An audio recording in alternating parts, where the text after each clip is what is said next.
is frustrating his deputy. It is his people then who are being frustrated, right? That is exactly how it is read. Right. So, you as a people that are being frustrated, why don't you just quit? And say, hii maneno, hatutaki. Yes. Hatutapakwa matope, sisi. We have had enough. We have pride. We are not taking it. We are out. So pull your son out and say, we are not going to be treated the way we are being treated. We are calling a meeting and you can't even call us to a meeting of the highest level of government. What do you think we are? You think we voted at night backwards? No, absolutely no way. You're there because we voted for you. We are calling our son back. Do that. Somalia felt aggrieved they recalled their ambassador.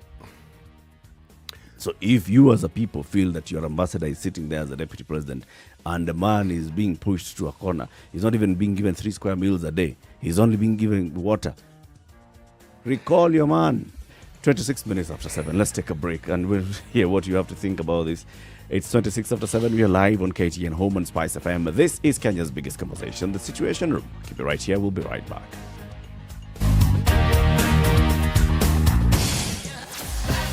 Sugar and spice and everything nice, just the way you like it. The Spice Drive. Did you have a great day? I hope you did. I intend to make it better from 3 p.m. to 7 p.m. I'm going to be taking you home nice and chill. Everyone is welcome aboard. The hashtag is Spice Drive and, of course, Spice FMKE on Facebook, Instagram, and Twitter. The Spice Drive with Monique. The official soundtrack of getting you where you need. This is The Situation Room. The only way to start your day. Spice up your life.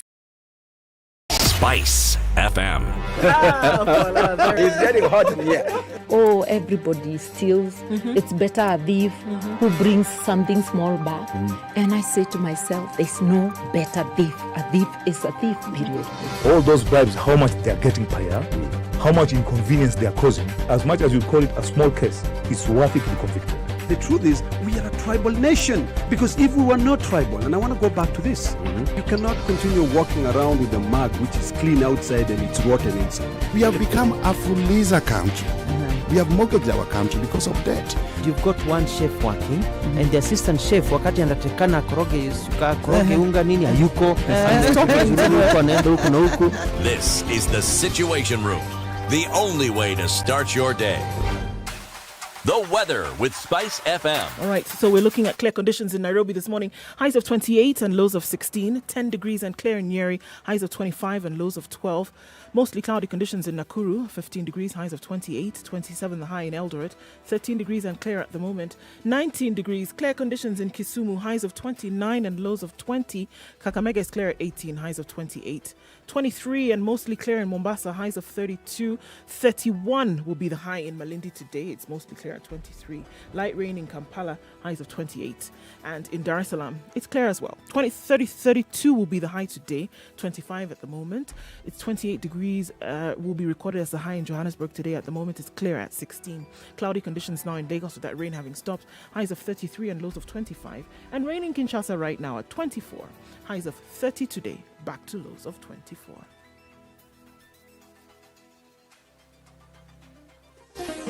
Chilled Spice.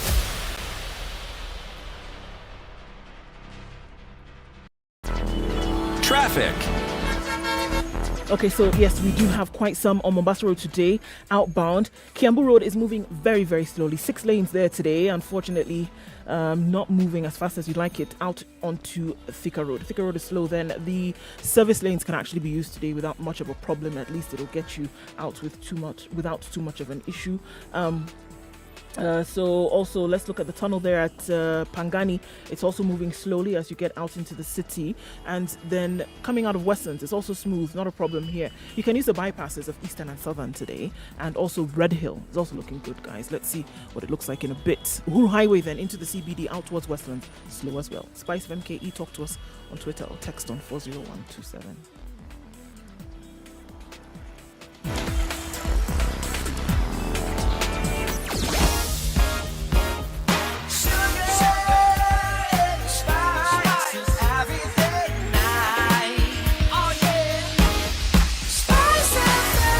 Spice up your life. Mature, intelligent talk every morning. Spice up yourself.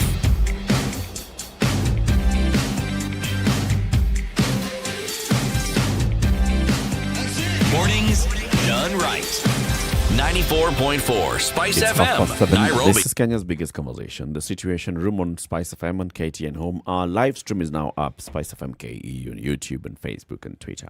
This and every weekday morning, you have Eric Latif, Nduoko, and C.T. Muga in the room.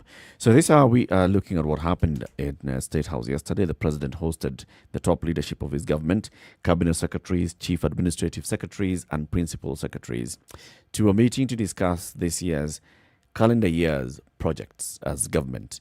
Missing was the Deputy President, William Ruto, and the spokesperson of the Deputy President says the Deputy President had not even been invited to this meeting. He was not aware the meeting was taking place. Clearly, things have come to a head in the presidency, where the two gentlemen who were voted in together on a joint ticket as President and Deputy President and were seeming to be working very well together in the first term are clearly not working together in the second term. And the issue that we are raising is, then, what are the options? What is it that should happen? There's an argument, and it holds water, that, you know what, you stay on for as long as possible because it gives you that relevance and a platform. There's the other argument that, you know what, act on principle. You have been serving together, you've been working together, you came with a joint agenda of how you'd like to move the country forward, and you are in disagreement on how the country is being run. One of you should quit. Quit this government and say that, you know, I took an oath of office to be the Deputy President of the Republic, and I am not serving as Deputy President of the Republic in word or deed, and I therefore quit. Washe Kai. It wouldn't be, because I said, look, if we're going to say things following in terms of practice, then the practice has always been, there is no reason, even if the worst reasons come at you, people have held on to positions, you know, as a matter of life or death. So if the practice has been that you hold on to your position regardless of, that's the way it's going to continue to be. Now, if we're saying in terms of principle and how things should be done, then absolutely. If the country voted you in to be able to fulfill a particular agenda, and then to work together, and you're finding that clearly you're not able to work together, then absolutely somebody needs to drop the reins and say, look, we cannot do this together anymore. But it would seem as if the agenda for which you were brought together is no longer working, and both of these individuals are off doing something totally different. On the one hand, it would appear as if it was, you know what, the president coming out again and saying, we have work that needs to be done. Can we just do this job? For the last 4 years, it's easily been that there's been politicking and we've been campaigning. And in terms of the development agenda in this country, we've actually not been able to fulfill it. So here, with this very little time that we have left, what is he doing? Calling on his people here. Calling on his generals to say, come on, guys, we're still trying to finish this thing. Please go out and do it. Ignoring what would appear to be all this noise that's coming from the outside, and kind of refocusing again and saying, please, let's just focus on the job that we have to do. I wouldn't like it to be that I finish this term, and then what I hear is that all we saw at the very end was infighting, and in terms of moving the country forward, it didn't really happen. It was a collapsed government. People were fighting. People were arguing back and forth. It didn't happen. All right. Is that what you want to be remembered for? Or do you actually want to be remembered? So we started something. At least we moved it forward. We finished. We came up with this project. We wanted to complete it. And I'm asking you guys, help me do this. Yeah, help me deliver. Let's get to the phone line, 0719-012-600. Should the Deputy President act on principle and just resign and quit this government if indeed he is not even serving in this government as Deputy President? George in Nairobi, good morning. Good morning. How are you? Very well, thank you. Okay, I believe that leadership and power is all about ideologies, principles, beliefs, and truths. Yep. If you have different views from your boss or any other person in the political office, I believe that the best thing that you should do is to quit. But if you are holding on to leadership and power, when you believe that you are not in the same train, then it is actually thieving. You are unprincipled. You are actually a watermelon. What ideologies and principles, beliefs, and truths did one have when they were fighting for leadership? If it went all wrong, then what are you still doing in office? You should challenge your boss or the person who is under you who believes differently to actually say the truth about what is wrong with your beliefs. And therefore, the masses should actually be enlightened when it comes to the people who are seeking power and leadership. And the people who should actually help in educating the masses is the church, the schools, and the leaders themselves. They should actually educate them so that they should know what they are expecting when these people come into power. Okay. But we don't have this in our country. We just have people who want to hold on to raw power, popularity, and yet they give nothing. They promise the world and they give the air. George, can I ask you a question, please? Yes. Do you think that we as Kenyans, do we place any value on principles? That is what I'm talking about. Exactly what I'm talking about here. Because, see, the principles, what does the church believe in? What should the school do so that our children are taught what principles are and what they should hold on to? This is what leadership is all about. It is not just waking up in the morning and then you say that I want to lead.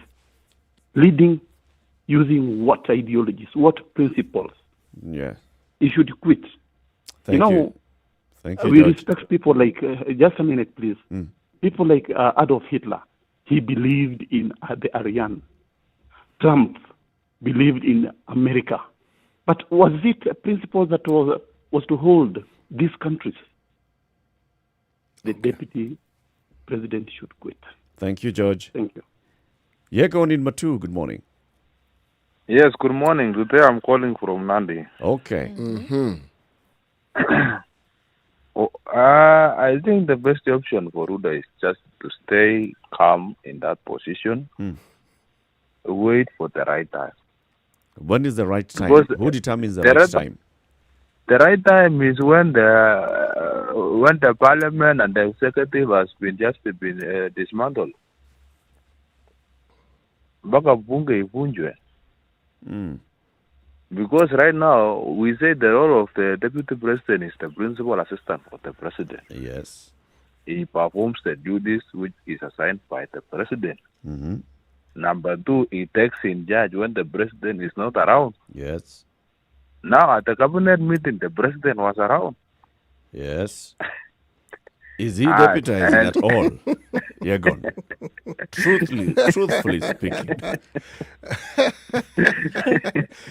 You have put it so very interestingly, Yagon.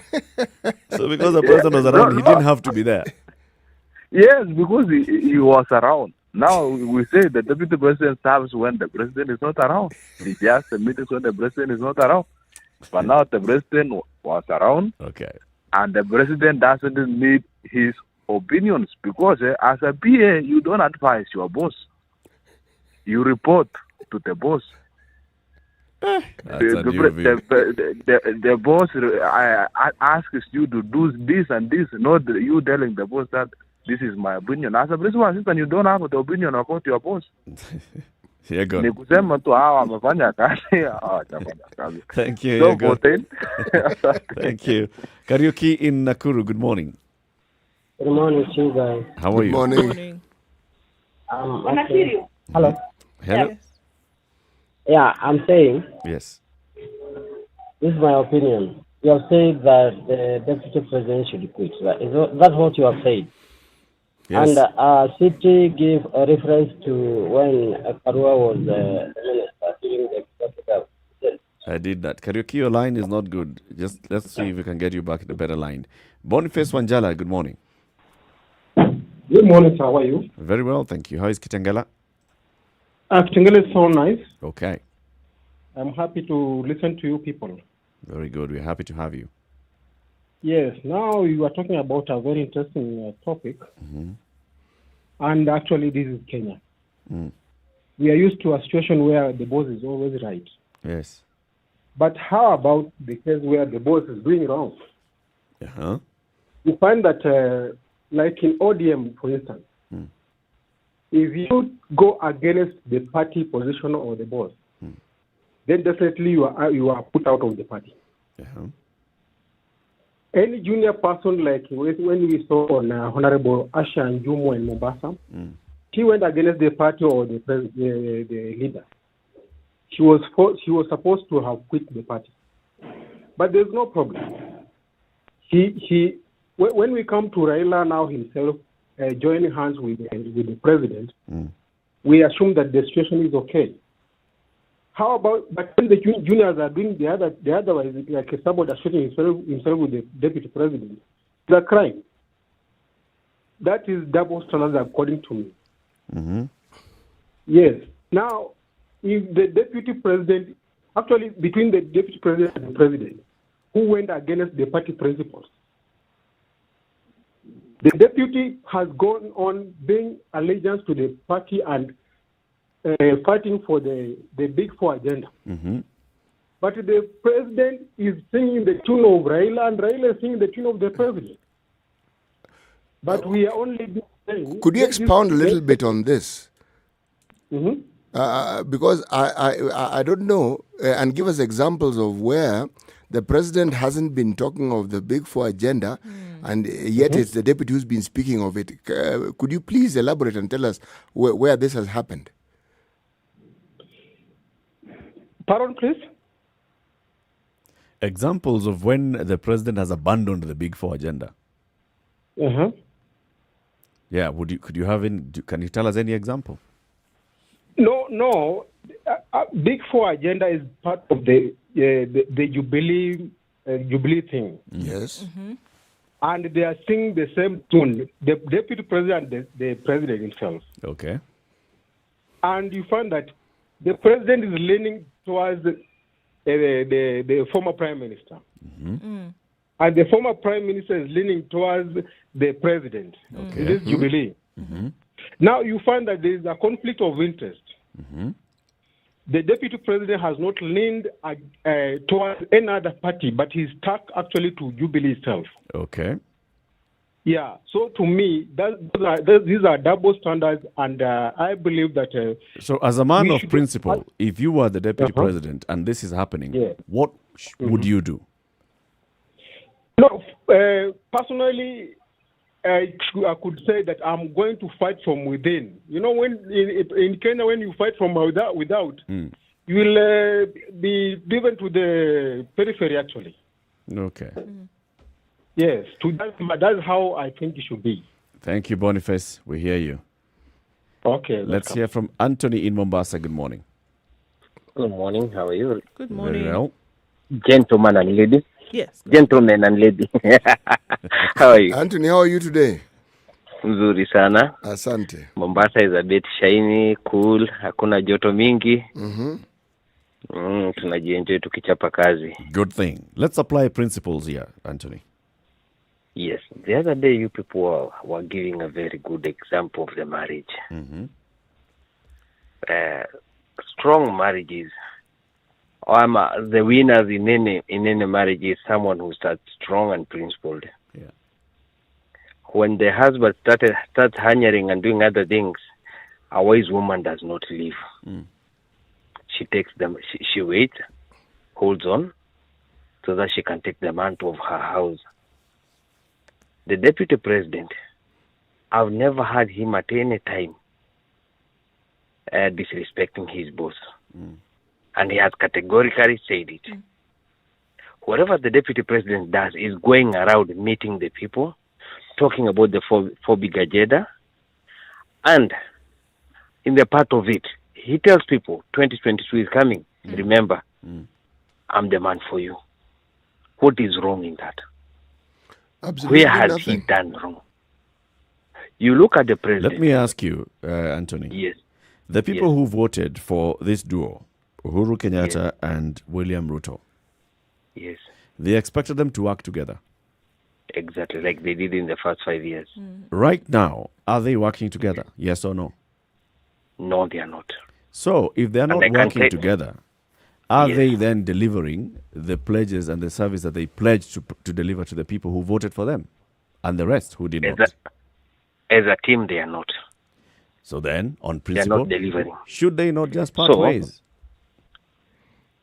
You see, there are some things we must look at hypothetically. Because the elections are just coming by. They're not very far away. Maybe the deputy presidency, instead of antagonizing the Kenyans with the issue of by-election or something like that, let's wait for 2022. The deputy president, I give him the brains. He's sharper than all of them combined. Okay. He is sharper than all of them combined. And all of them is who exactly? Who exactly are we talking about? Uhuru, Raila, the deep state. Okay. There's a big picture we are not seeing here. And I'm telling you, one day you remember this conversation. Okay. Uhuru is not about to give power to Raila. Okay. His intentions is to hold on to power. And he's using all crook and means and ways to do it. How can you explain the bribery we are seeing? Which one the are you bribery we are speaking seeing to in exactly? enforcing. Why is he spending? Why is he spending a lot of money on BBI? Why is he forcing? If it is a good thing for us, he should not be forcing it on us. It would be very easier to let the people read the book, explain it to them, let them decide. Anthony, why is he forcing it on us? You are most likely going to have an opportunity later this year, yes, to make your voice heard on the issue of BBI. Now, I do not know whether you'll be forced to vote one way or the other. I'm afraid it might never come to my table. The way I'm seeing things being forced. And when you say coming to your table, sir, no referendum. What do you mean? Yes, exactly. Will there be no referendum? Exactly. That is what I'm seeing. We shall remember this conversation, like you said, Anthony. Mark my words. Okay. I'm telling you, very likely, there won't be a referendum. Tutaona. Thank you, Anthony. They are forcing it down on us. Thank you. Nduko in Ugenya, good morning. Morning to you. How are you? Good morning. Very well. How are you? We are very well. Very well, thank you. I can see Dr. Muga, my friend, there. How are you, sir? Very well. That's good. He's right here. Nduko, principle. Yes. Apply the principle here. Does it work or does it not? Well, from the talks that I'm hearing, you know, people are trying to forget the journey this country has taken and the gentility that we need. And this has come about because we've stayed for too long in the struggle. Because when people fought for this journey in the level of Jaramogi Oginga Odinga, when we formed FORD, then the Forum for Restoration of Democracy got a division. Then we went to segments. KANU won the elections. A lot of things missed out, and people joined the other party. Defection happened. We lost focus in the journey. But we are now trying to bring back the country in a manner that the achievements of this country would not be seen with a view of who has brought it. We would want to see a party, a position that a country moves in principle as opposed to personalities.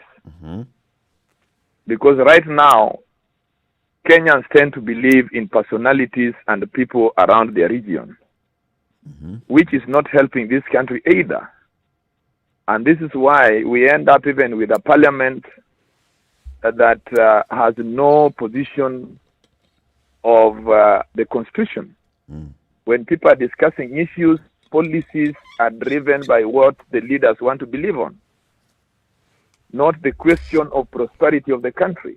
And I think the principles, what they are trying to do, people must agree that when you miss the line, there is need for people to come and sit together, review the journey, effect a principle, move, forget about the past, leave what could have, who could have been victimized in the process, and build the future. So you think they should have a sit down and work things out?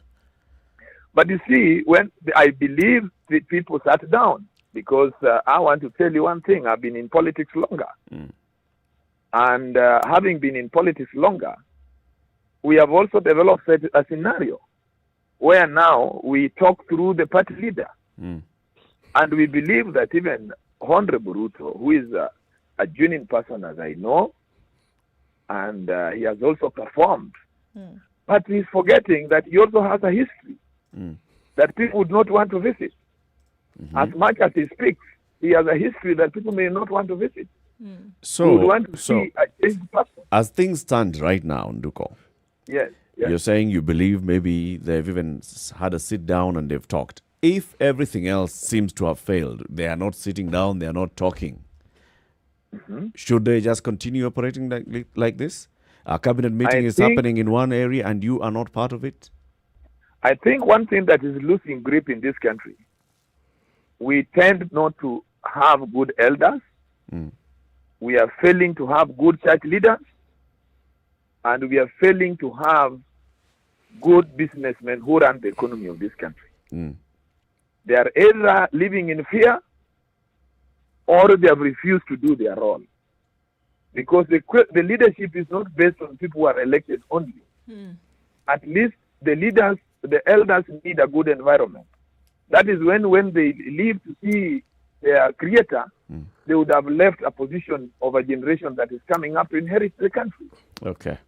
This is a wake-up call for our church leaders, businessmen of this community, elders of the communities, to think broadly on how they can bring everybody on board. Okay.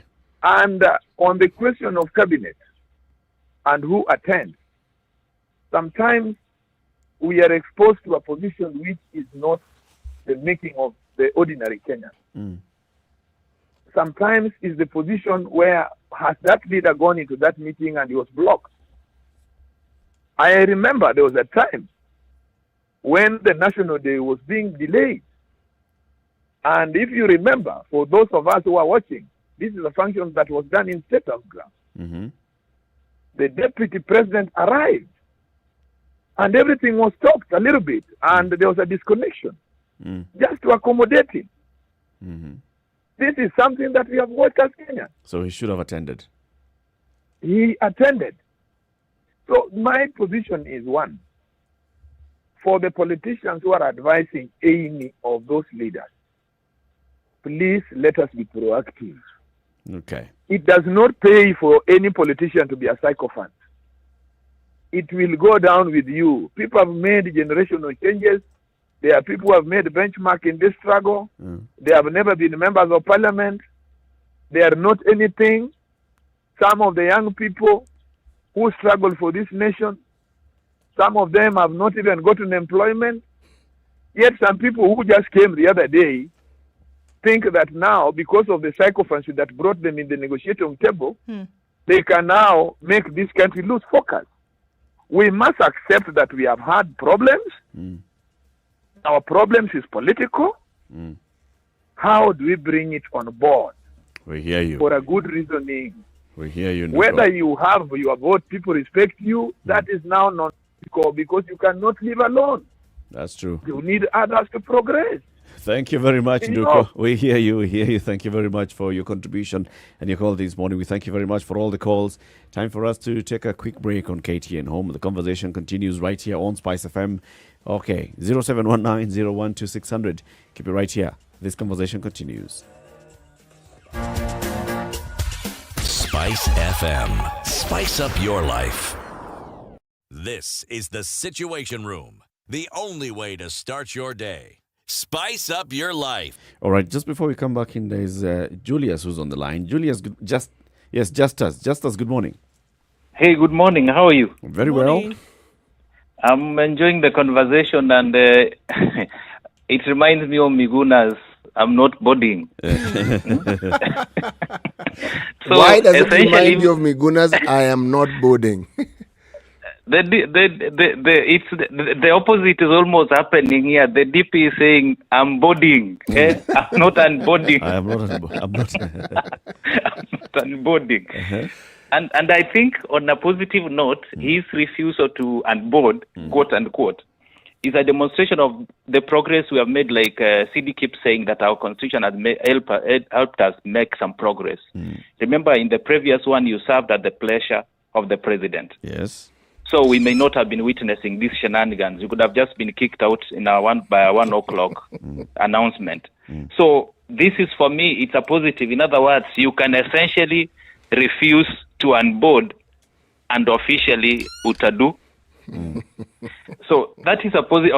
In a way, that is a positive thing. Is that we're having some sort of autonomy of offices and some level of protection. But I may sound cynical, but our politics has no principles. So let's not. I mean, for me, we don't need really to discuss whether he can do anything on principle or not. Show me any of our leaders who has done anything on principle. So any should that? Does that mean that we should not think about principle because nobody has done it before? No, we should, but we cannot make it a basis for anybody when we're in a situation where nobody uses that principle. Why not? In our country, what leads us is opportunity. Our politics is built around opportunity, right from the grassroots up to the national level. But just as you call here very many times and you say, no, it's time for us to think differently, to do things differently. Yes. I want to go there. I want to go there. If we are going to push for principle, let's not make it selective. That we expect Ndu to operate on principle when Eric has no principle.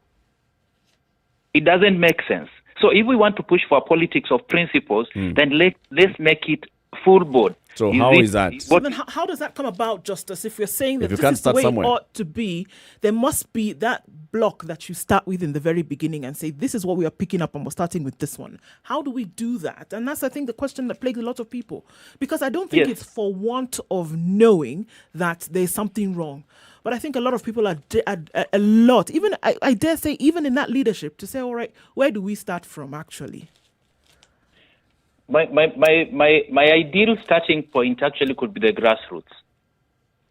If we begin electing people right here in the village based on principles, and we can break down those principles essentially to a simple benchmark of what you are going to do, what you stand for, and how do we hold you accountable to what you are going to do. Okay. But what I'm saying is that the making principle the basis of whatever decision the deputy president has to make at this point has the potential of negatively associating principles with opportunism and actually bias.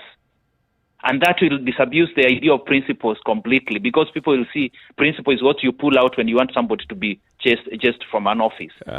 Come on, Justice. Come on. Then that argument will always be brought. It's already there. It's being bought. Let's face it. It was the same argument. Look. The issue of principle is what Boni Halwale was using on Amos Kimunya. Remember? And at that point, the politics was, you see, Boni Halwale is in the opposition. Amos Kimunya is having a serious position. No, we cannot apply this, and yet he has not. We shall never stop having that argument. What happened? Yes. What happened? They went ahead and Amos Kimunya left office.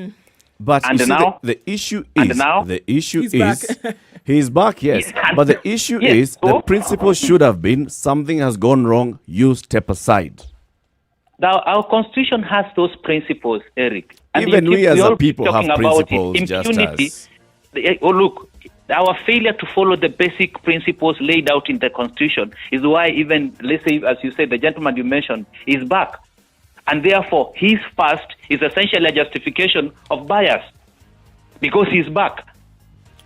Oh man, the too academic on a very simple. So what you're suggesting is that when we talk about standards, the standards we should use are not the ethical values that we talk about with vis-a-vis religion, but that we should just look at politicians for what they are and judge them by what we judge other politicians. Is that what you're saying? In a way, yes. But remember, there's a reference point. It's called the Constitution. It's not about your abstract morality. It's about what the Constitution requires. And remember, honestly, the deputy president resigning or not resigning is not a moral issue. No, it isn't. It's an ego issue, It actually. is an integrity issue. Come on. There's How leadership and is integrity. it an integrity, Eric? If you decide to disagree with Indu there, and she refuses to pick your call, how is that an integrity issue? My integrity, on principle, then we stop working together. We're working together and we have a common agenda Yes, but that that is to be fulfilling. But what if your employer lives the chaos you cause together, and that is my. You think Kenyans are enjoying Justice, if you're taking this on to the nth, you think that Kenyans enjoy this thing that's being seen as it would be that the presidency is split then in terms of how the country is working? Or that you think Kenyans are enjoying this drama that they're privy to? Do you come from a country where there is a writer called Ola Rotimi? He wrote, "The king must dance naked." We are enjoying the nakedness. You are? We are enjoying the Justice, thank you very much for your call. Thank you very much. It's 8 o'clock. Let's take a look at what's happening on the roads, the traffic.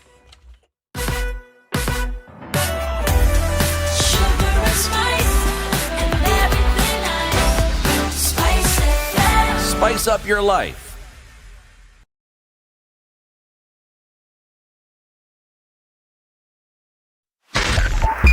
.5 Spice FM. Okay, guys, Kisumu. a terrible accident that has happened on the Eastern Bypass today, and emergency services are being called on to come in that direction. Bad accident involving many vehicles today. If you're headed in that, I would suggest that you, if you can, to turn around and use another option.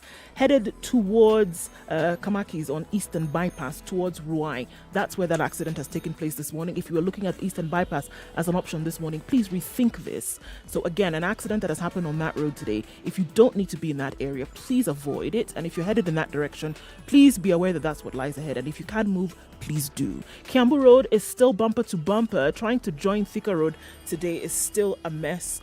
So if you're stuck there, it's going to take some time. Out of that one, and then into the CBD, out of the Pangani Tunnel, out towards Ngara. It should be all right. It's slow, but it's moving. Landis Road, then out towards the CBD from Jogo Road is moving. It's not too bad right now. We don't have a bumper-to-bumper situation there just yet. All right. The Southern Bypass is doing well, as is Red Hill coming out of Westlands. Tell us what you see. Spice FMKE on Twitter. Talk to us this morning.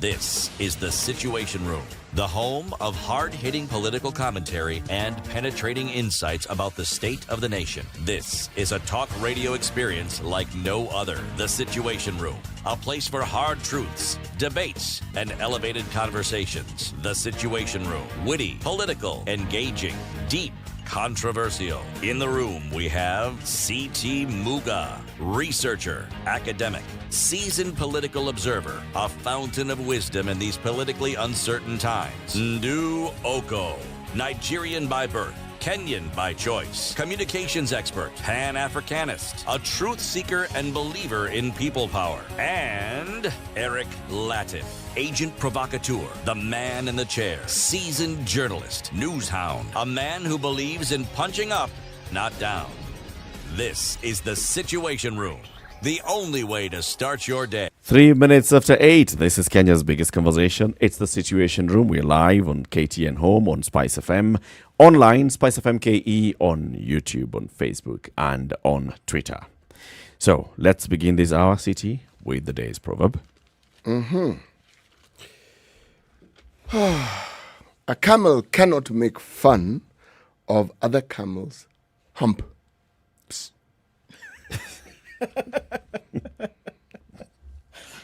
Got it.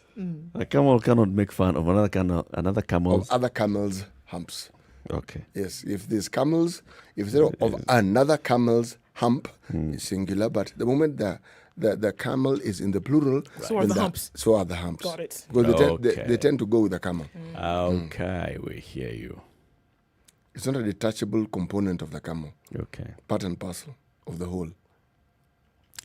About 2 years ago, there was a lot of hoo-ha about the topic of citizenship, dual citizenship, definition of a state officer versus public officer, the interpretation of the Constitution, interpretation of Leadership and Integrity Act, interpretation of very many things. And this was over a matter surrounding the nomination by President Uhuru Kenyatta of a lady called Mwende Mwinzi to be Kenya's ambassador to South Korea. She was vetted by Parliament alongside other nominees then.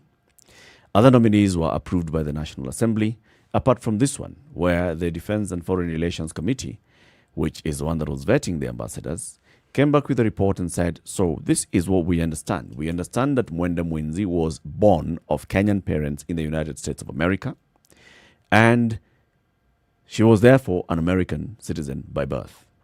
Then she, when Kenyan constitution allowed for dual citizenship, she also took up Kenyan citizenship, and she's been working in the country for many years.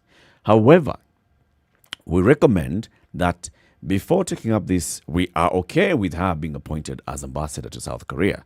However, we recommend that she first denounces one citizenship and only becomes a citizen of the Republic of Kenya in accordance with the principles of the Constitution, that a state officer shall not serve if they hold dual citizenship.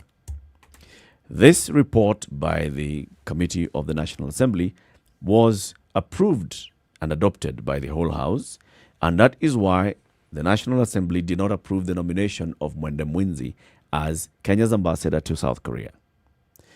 There was a lot of back and forth. Mwenda Mwinzi herself went to court and sought interpretation and said, look, I am a citizen of the United States by birth.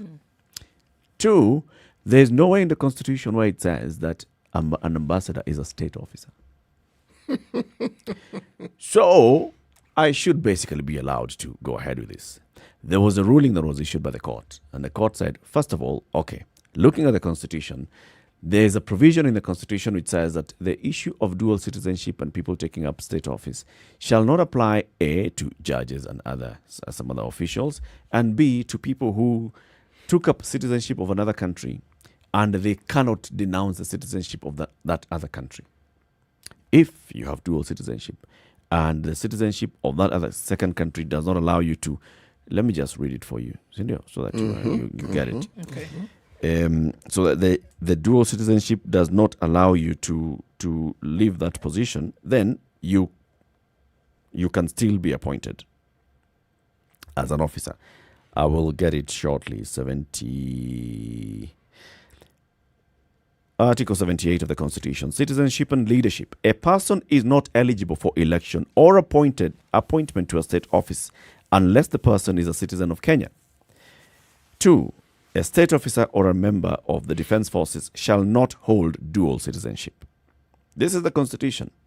3 says that those 2 that I've read, 1 and 2 above, do not apply to judges and members of commissions or any person who's been made a citizen of another country by operation of that country's law without ability to opt out. So the judge, when they were delivering the ruling, the verdict on this, said she cannot be barred because of this particular clause. However, the judge says the issue that Parliament is raising is a valid issue. And because appointment requires approval by Parliament, then therefore you should listen to Parliament and deal with this issue with Parliament.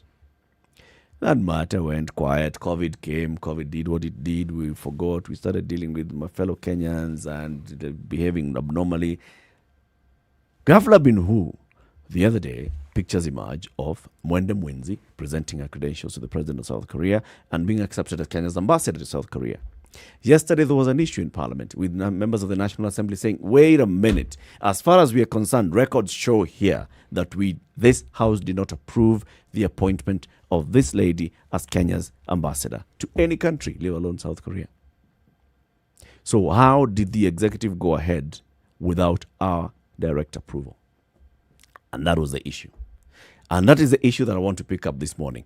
Going with the same issue of principle, the executive should not appoint anybody without the approval of the National Assembly, where the law clearly says that the National Assembly shall vet and approve. In this particular case, the National Assembly has not approved this nomination. That is very true. But our Constitution is actually interesting. That Article 78 that you speak of, 3, also talks about an aspect that the same individual, Mwenda Mwinzi, brought up. She said it refers to people who opt to be citizens. You see, she didn't opt. She did not participate in the process of her being a U.S. citizen. She was born. And Justice Makau rule said, you know something, it's an inalienable right. It's a right that she has, so she cannot opt out of it. She was born a citizen, so she's a citizen. So the issue that Parliament had brought in, she says, doesn't apply. And that's why Justice Makau said, you know this matter, it doesn't apply. Number one. Number two, there is a little discussion about a public officer and a state officer. The job of an ambassador, public, not state. Now, this one, I don't understand. At what point is it a state job and at what point is it a public job? I honestly don't understand it. I thought they were all state jobs. You work for the state. Yes, that's how I think. But clearly, the Constitution brings forth a clear difference between the two. Yes. The Constitution does not say that an ambassador is a state officer. No, it doesn't. Yes, so Justice Makau in his ruling, he said, look, but the questions that are being raised by the National Assembly it's within the right of the National Assembly to actually raise the questions. Well, they have. But the determining factor, which he pronounced, was that, you know something, you cannot hold her on that particular issue. Yes. Because she actually has no question to answer. There is nothing wrong with her being appointed. That's essentially what the judgment said. Yeah, at the end of the day, she can be appointed by virtue of the fact that this other citizenship, which is what is in contention, this other citizenship was not a choice. No, she didn't opt for it. She did not become a citizenship by marriage. She did not say naturalization. She was born an American citizen. Yes. At the same time, she then came on and took Kenyan citizenship by virtue of, her other parent. She cannot say that I'm not going to have it anymore. Or are they asking that she renounced that citizenship in order to have that's what they did, job? actually. Yeah. They said you can said take that the at job, some point. You but can have the job if you renounce your citizenship of the United States. Now, how do you opt out of something from which you were born into? Again, the beauty of this constitution, the beauty of this openness that we have in this country, the ability to exercise our rights to free speech, enables us to hash out these matters and discuss them fully. But now, the supposed elephant, baby elephant or not in the room, seems to be, did she suddenly just sneak into being the ambassador, our ambassador to South Korea, when Parliament had not conclusively determined her fate? And yet the court seems to say, you know something, there is nothing to conclusively determine. I don't think her name was slipped under a file somewhere and said, okay, South Korea representative, put it under a pile somewhere. She was cherry-picked just like everybody else who got these appointments around the world. So it's not as though it was snuck in somewhere and nobody really knew about it until, oh my goodness, somebody said, wait a minute, we have an ambassador in South Korea. Who is she? It wasn't like that, and I don't think it was a hidden secret process. But by virtue of the fact that she looks a different way, one, two, and then you find out later that she does actually bear dual citizenship. On principle, on whether she took this citizenship, then you would have probably a case to answer. But because of the other citizenship that we're looking at, I don't even think we're dealing with the splitting hair situation. I think it's cut and dry here. And to me, no. To me, it's clear. There's a splitting hair situation here. The issue we are discussing here is not her citizenship anymore. It is a process. The process is important for the end. The process is very clear. You shall appoint upon approval of the National Assembly. But the reason why the National Assembly is not approving is this, for which there is no contention, according to the court. But you cannot overrule the National Assembly. If you want to do that as a court, and even that's what the judge said, I cannot force the appointment. This court cannot force the national executive to appoint her because the law requires the But consent. he wasn't forcing an appointment. The process is important. They were predicating her appointment. Basically, what he was saying is that we cannot now say that ignore what the National Assembly has said and go ahead and appoint her. Eric, there is something here that I perhaps need clarity on. Parliament states clearly you can be appointed, but on condition that you announce. You renounce. What did I say? You said announce. And the difference is, that you renounce the citizenship. Yes. Okay? Yes. Right. The matter goes to court. The court says, you know something? she doesn't need to renounce this citizenship. Yes. So what Parliament was predicating their decision on has been nullified legally by the court. Yes. So where is the case? The case is that the judge also says it's in the public interest that the process should be allowed to be completed. And that is by saying he could not force the government to deploy her because her vetting process involves parliamentary approval. This is the ruling of the court. The ruling of the court is we must allow the process to go on. So here is the matter that I'm raising. The matter should ideally have been that if you have received this report from the National Assembly saying we do not want this one to be appointed because of this and the other, then initiate that conversation. Initiate the conversation with the National Assembly and say, okay, there's this court ruling, there is this advisory. The executive and the National Assembly should have sat down, iron out the issue. Let this revetting take place, or let this decision of the National Assembly go on record in Hansard record, showing that after further consideration and after further understanding of the law, the committee has changed its position. The National Assembly has adopted the new position, which is Mwende Mwenzi can be appointed. That has not taken place. If that doesn't take place, I'm operating on principle. Eric, if we don't set proper precedents, then we are heading in the wrong direction. Eric, the argument you put forth is compelling. I am not arguing against it. I simply wanted these matters that I understand at a minimalist level about the law and the clarity of it, but from a layman's perspective. But my own personal view on this is, has citizenship is not what is actually under discussion here. That the citizenship plays a part. But if you ask me, our parliament was being racial.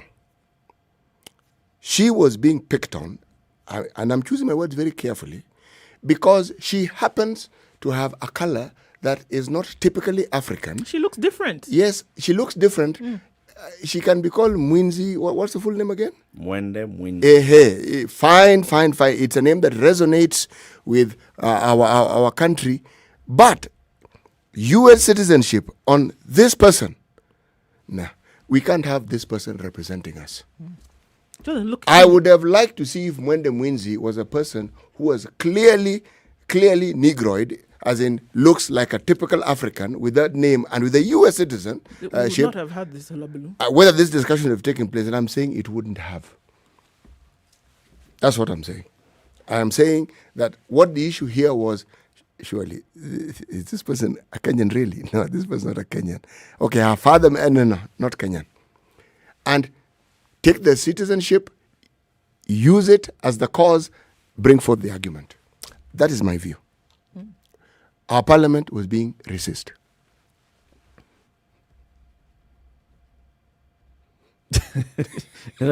I have absolutely no response to this. Absolutely no response to this. When she was being vetted, she even said, look, I spend so much time in this country. I have so many projects that I do in this country. I'm 100% Kenyan. I am so Kenyan that I do very many things here and I live here. Okay. The issue of the dual citizenship came up. And yes, you could say that, maybe some members of the National Assembly had this racist thing at the back of their mind, and they're thinking, but you're too light to be one of us. Okay. I do not want to impute improper motive on the entirety of the National Assembly, because there's no one in those who rose up to say those things or even to intimate. But it's a possibility. Eric. Let's go with that possibility. The possibility, though, did it raise a legitimate question of, okay, so here we are, we have dual citizen. It did. Did Parliament maybe require further understanding of the Leadership and Integrity Act and the Constitution to see that there is that clause that says if you became a citizen of a country and you actually have no way of opting out, then you can still be appointed? Should they have considered that? Maybe they could have. That's one issue that we can look at. But they said, Parliament said what it said. Parliament being a third arm of government, Parliament said what it said. And it has a mandate to approve a nomination. It would be nice. You if cannot this- just sit back and say, but those guys don't even understand the law. Oh no, but it would be I'm nice going if to- this go to Seoul. If this kind of fervor, and just heated would apply to everything else that needs to come in when it comes to legislating in this country, it would be fantastic. But on this case, where it seems like until she has even gone there, and you say now we're even going to deny funds because of this, it seems like quite a lot of attention is being put on this because of the fact that she looks a different way.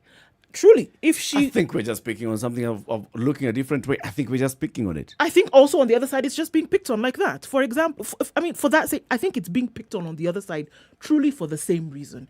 If at the end of the day, the Constitution has said things very clearly that something of which she cannot opt out of is being said as the reason that they're holding on to in the first place. So it becomes a non-issue.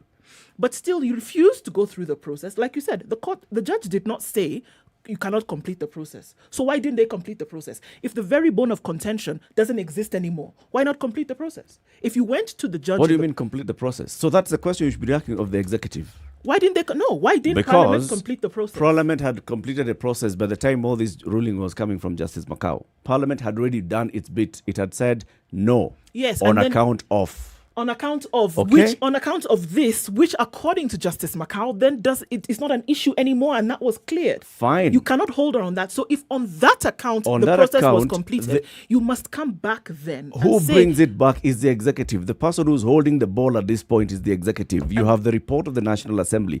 Come back to the executive and renominate her. Come back to the National Assembly and say, look, review this decision. The president can write a memorandum to the National Assembly. Why didn't he? Come back to the National Assembly. You cannot just sit back and say, you see, even the court has agreed. You go to Seoul, South Korea, and present your papers and start working. These guys, I'm going to deal with them. Or whatever reasoning was held. The point is on principle. The National Assembly, erroneous as it may have been, made a decision. And it said, we approve so and so, so and so, so and so, so and so. This one we approve, but on condition. They actually gave conditional approval. We approve, but on condition that she renounces. Now, you have received the report. Come back and say, now we also have this. There's this judgment that has come from the High Court. Review. Executive did not. This is impunity of the highest order. Deciding that you're going to... So one day you shall decide, oh, this one works. The other day you shall decide. One day, Parliament shall not approve a budget. Okay? And the executive shall go ahead and run with that budget. Why? Because you see, it's for the benefit of the country. Absolutely not. Amani, good morning.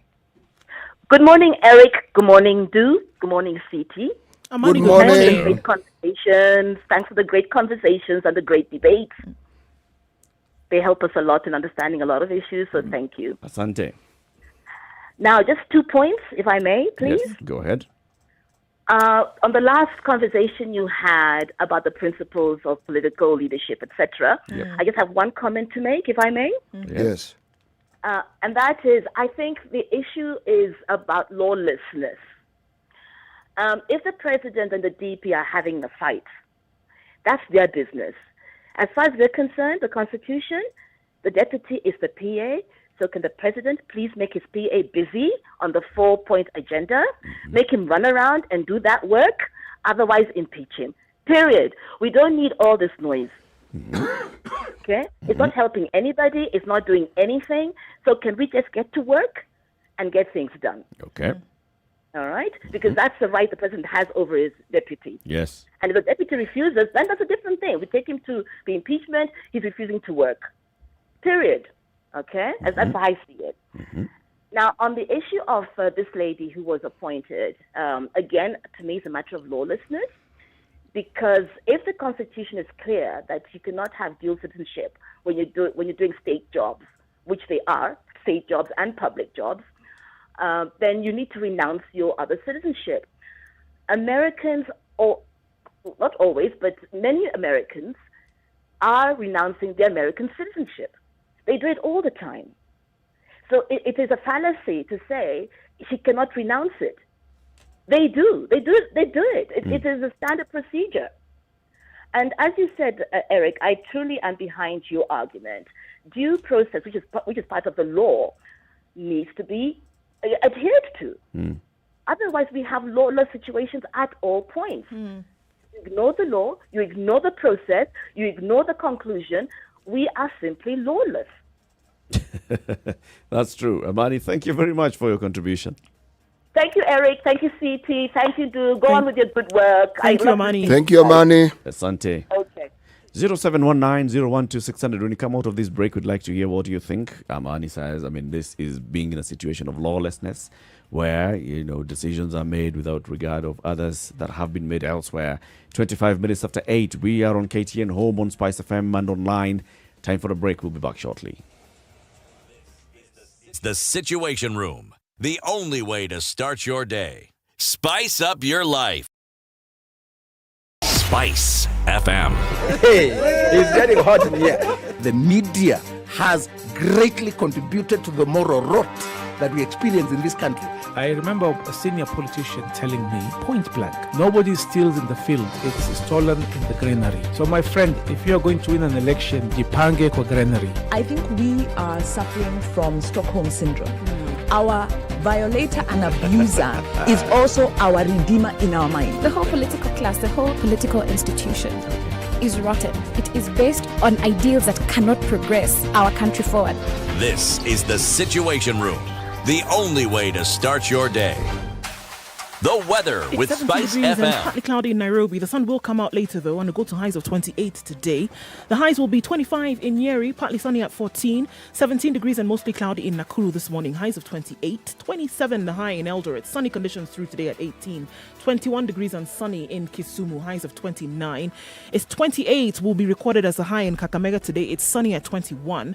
It's also sunny in Mombasa at 25, going to highs of 32. 31 will be recorded as highs in Malindi. It's partly sunny now and a chance of rain later. The rain is back in Kampala at 21, highs of 28 and lows of 19. Dar es Salaam is mostly cloudy at 27, highs of 32 and lows of 26. Johannesburg this morning is sunny at 19, highs of 28 and lows of 16. It's cloudy in Lagos now, 33 the high and lows of 25. And light rain in Kinshasa at 22, highs of 30 and lows of 24.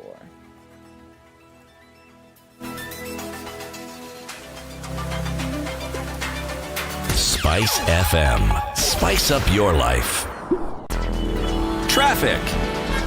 Still calls to avoid the Eastern Bypass this morning. A very serious accident that's taken place there and traffic is building up. Avoid it if you can. Still waiting for emergency services there. First responders have done very well to try and help out those, and it looks like fatal for some, unfortunately. So if you can avoid the Eastern Bypass this morning, please do that.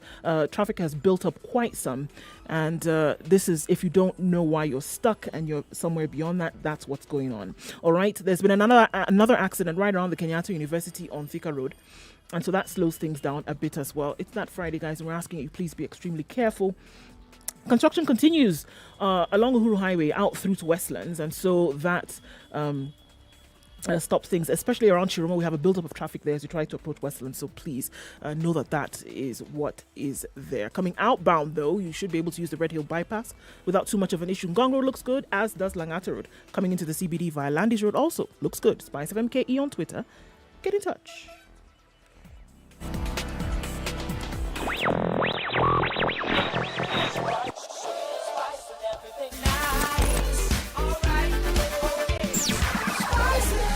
Spice up your life. Traffic.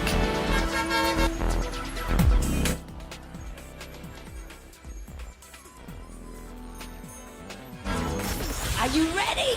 Okay. Spice FM. Mature, intelligent talk every morning. Spice up yourself.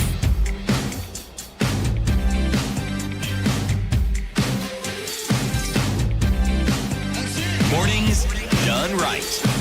94.4 Spice FM. 9 minutes after 8. This is Kenya's biggest conversation. It's the Situation Room on Spice FM, on KTN Home, online, Spice FM KE, and www.spicefm.co.ke. Having a conversation about the appointment of Wenda Mwinzi, who is Kenya's new ambassador to Seoul, South Korea. She was she presented her papers, her credentials, to the president of South Korea the day before yesterday, and now she is serving there as Kenya's ambassador. Yesterday, there was an issue in Parliament because members of Parliament, led by Mosop MP Vincent Tuwe, who wanted a statement from the Foreign Affairs Ministry and the leadership of the majority in the National Assembly to confirm first of all that she has been sent there, and then asking, as far as records of the House show, we gave conditional approval. We said, yes, she can be appointed. However, she needs to renounce one citizenship. This matter was then canvassed outside Parliament in the High Court, where a judge of the High Court said, interpretation of the Constitution says that she falls within the category of people who do not have to meet that threshold because their citizenship is not one that they can renounce. However, the same judge said, at the same time, this matter requires that an approval, an appointment goes through Parliament, and that process needs to happen through Parliament. So Parliament has to go ahead and give the approval before the appointment formally takes place. Parliament yesterday was arguing that this approval has not been given. And I'm agreeing with them. The approval has not been given. The reasons given by Justice Makau, by others, by Mwende Mwinzi herself, notwithstanding, much as they hold merit, the issue I have is with the process. Why did the executive go ahead to place her in Seoul, South Korea, without the express approval of Parliament, as is required by law?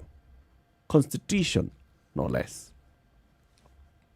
So it seems like it's something that could be switched off and on like a switch. In this case, all right. So they didn't give their approval over this issue. This issue has essentially been removed. Now, the arm of government then that is responsible for saying you should then go ahead and give your, we can actually move forward with this matter because this and that, has not done that. So it seems to me something that is actually quite simple. And we also heard from Senator Mutula Kilonzo Jr. yesterday, and he said the problem with this is that it would mean that anybody can come in and vie, use the word vie, for a position even if they have dual citizenship. And that's why I'm saying that we need to be very careful about this, because it's not just that. As in, there's certain things, certain lines that are extremely important, even that the Constitution clearly points out. In this case, she can't opt out of that citizenship. And it doesn't mean that anybody who comes in through the door then will be given given a position to be appointed. It doesn't mean that. It means that in this particular case, given the merits of what happened when it went into court and what the judge then said, it means that now, where you had a closed space because of certain things, he's removed that, and then you now have an open space. For me, it is very clear that what needs to happen, that the executive needs to now come and say, all right, guys, please continue with this process and the approval, because that for which you had a contention has now been removed. So deal and finish. It looks like it is a process issue. So just finish the process. If that's what we're talking about, then finish the process. But it seems that the things that we're hearing now, we're going to deny funds to Seoul. We're going to do this and that and the other thing.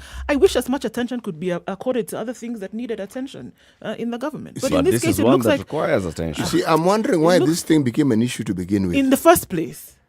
It looks to me like something that can be easily ironed out and then we move on. That's why you see, the debate is taking place because Parliament was doing due diligence, what it's supposed to do anyway.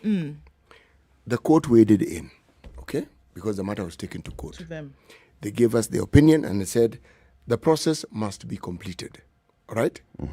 Remember, not too long ago, we had something which was not very dissimilar in the county of Nairobi. Processes not being completed. And we had a debate as well. It had to do with the deputy governor of Nairobi. The deputy governor of Nairobi, the process of appointing her had begun. Matter went to court. Matter was halted. Fast forward, matter in court withdrawn. Process takes place. The county assembly does due diligence. She is the deputy. Now, if you have to follow that logic, when a county governor is impeached, it then follows that the deputy should take over that particular position. Again, matter goes to court. We are still in court. But the deputy position exists. Is she not deputy governor of Nairobi? She is. But the simple matter, well, not really, not so simple matter, of her being governor, that is a matter that's still being discussed in court. Where I have a little confusion is this. The court brought in a discussion about a public officer and a state officer. All right? I'm still confused here because my reading and my understanding of it is that anyone who works for the government is a public officer. Everyone. Whether you are an ambassador, whether you are. But if you look at the definitions as given by our constitution, they actually differentiate this. And we are told, and a whole list is given: state officers, president, deputy, etc., etc., etc., etc., etc. Who are the etceteras?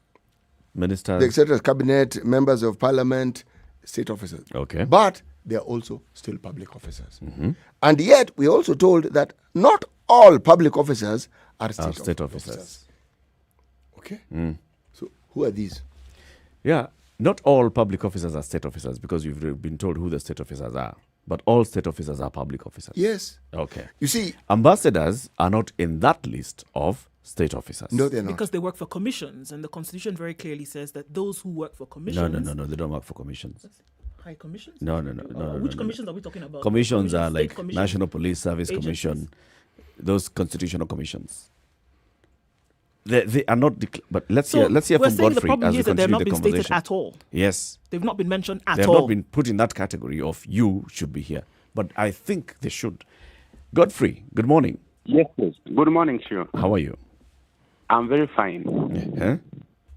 Yes, I think at this hour, one thing we must all understand is that our politicians have become so petty because of the meanness that we've had and we've employed in selecting our MPs.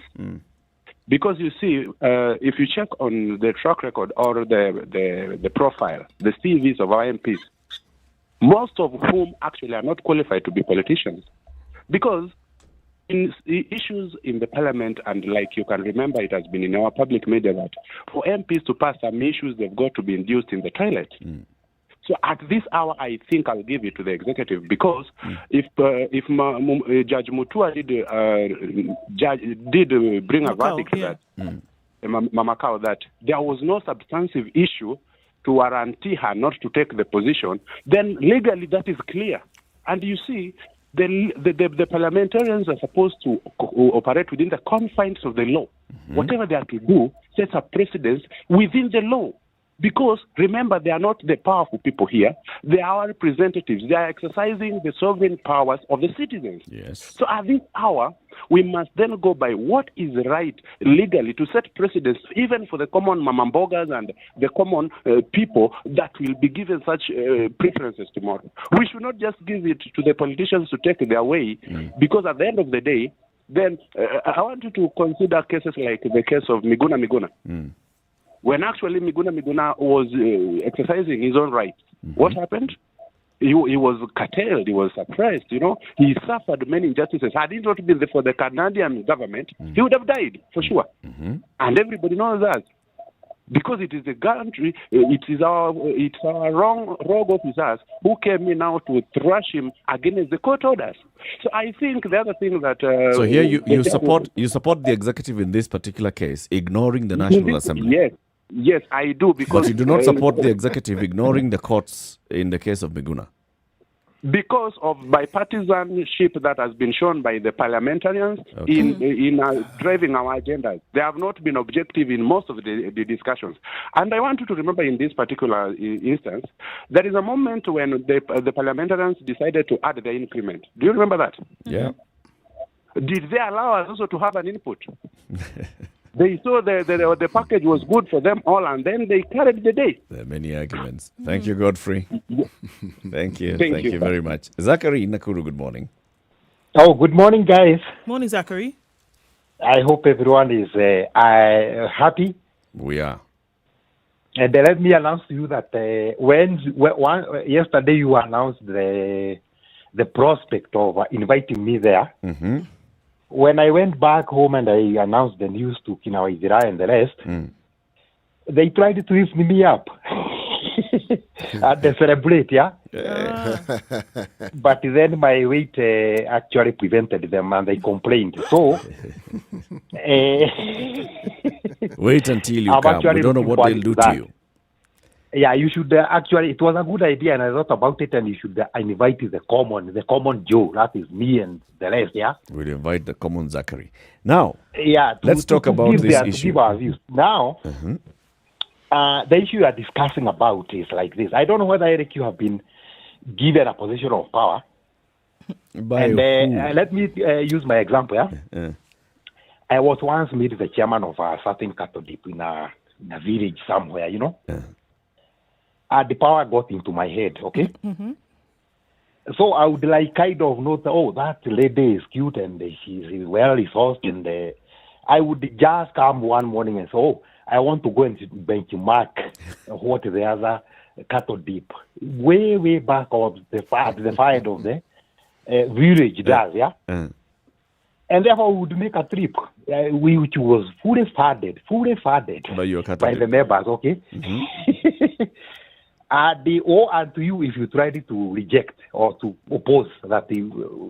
Why are you benchmarking? You know. Mm-hmm.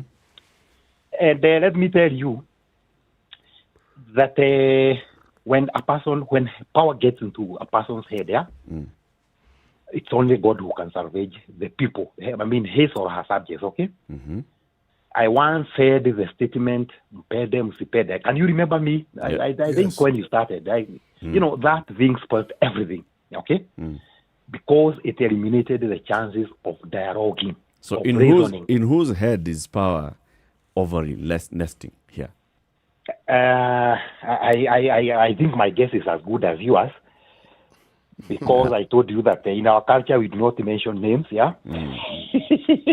But Mpede Msipede is, in this time, the guy who called before me, yeah, preempted actually what I wanted to say. It was better that the executive actually told us that, can you go ahead? Because the parliamentarians were looking, they are always looking for a situation where there's going to be contention so that they can be bribed, yeah?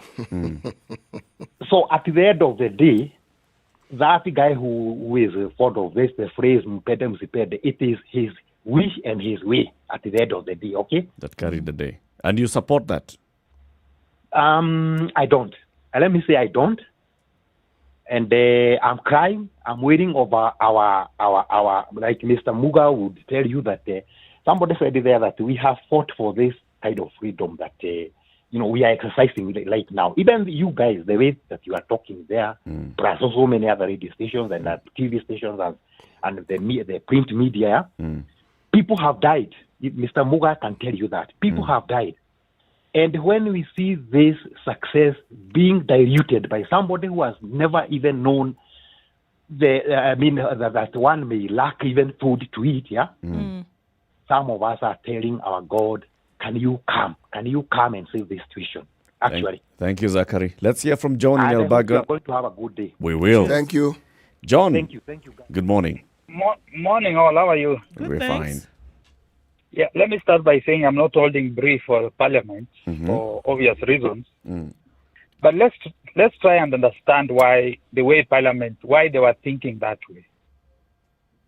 You know, an ambassador or an high commissioner, it's a very sensitive position because you represent your country, you represent the secrets, you have the secrets of your country in a foreign country.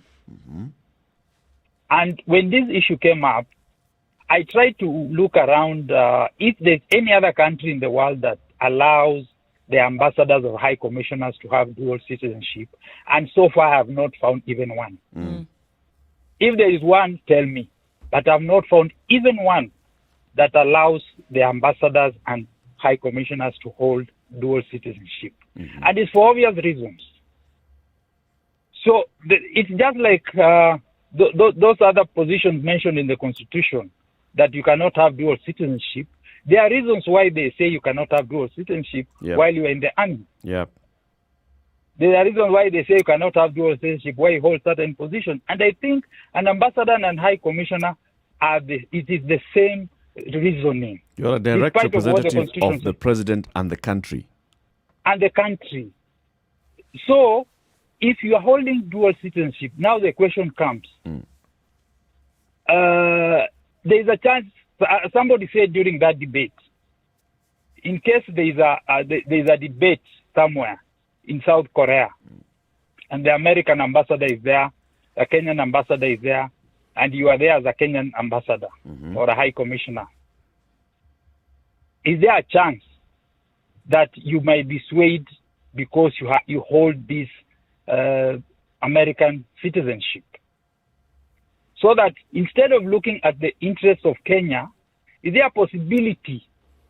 It's not possible. I mean, it might not work, but is there a possibility, even the slightest possibility, that you might think as an American than instead of thinking like a Kenyan? Okay. So I think that is the point. John, let me ask you this question, okay? Yes, sir. Let's take the view that you are a Kenyan who comes from region X, okay? Yes, yes. And you support a certain politician from that region X, okay? Yes, yes. Is it possible for you to have a view that is contrary to the views that are brought forth by this powerful leader X? Is it possible, you, as a constituent of that particular region? While I'm in Kenya? Yes, this is Kenya. I'm speaking hypothetically. Is it possible for you to have a contrary view? Yes. And would that not be treachery if you had a contrary view? No, it will not.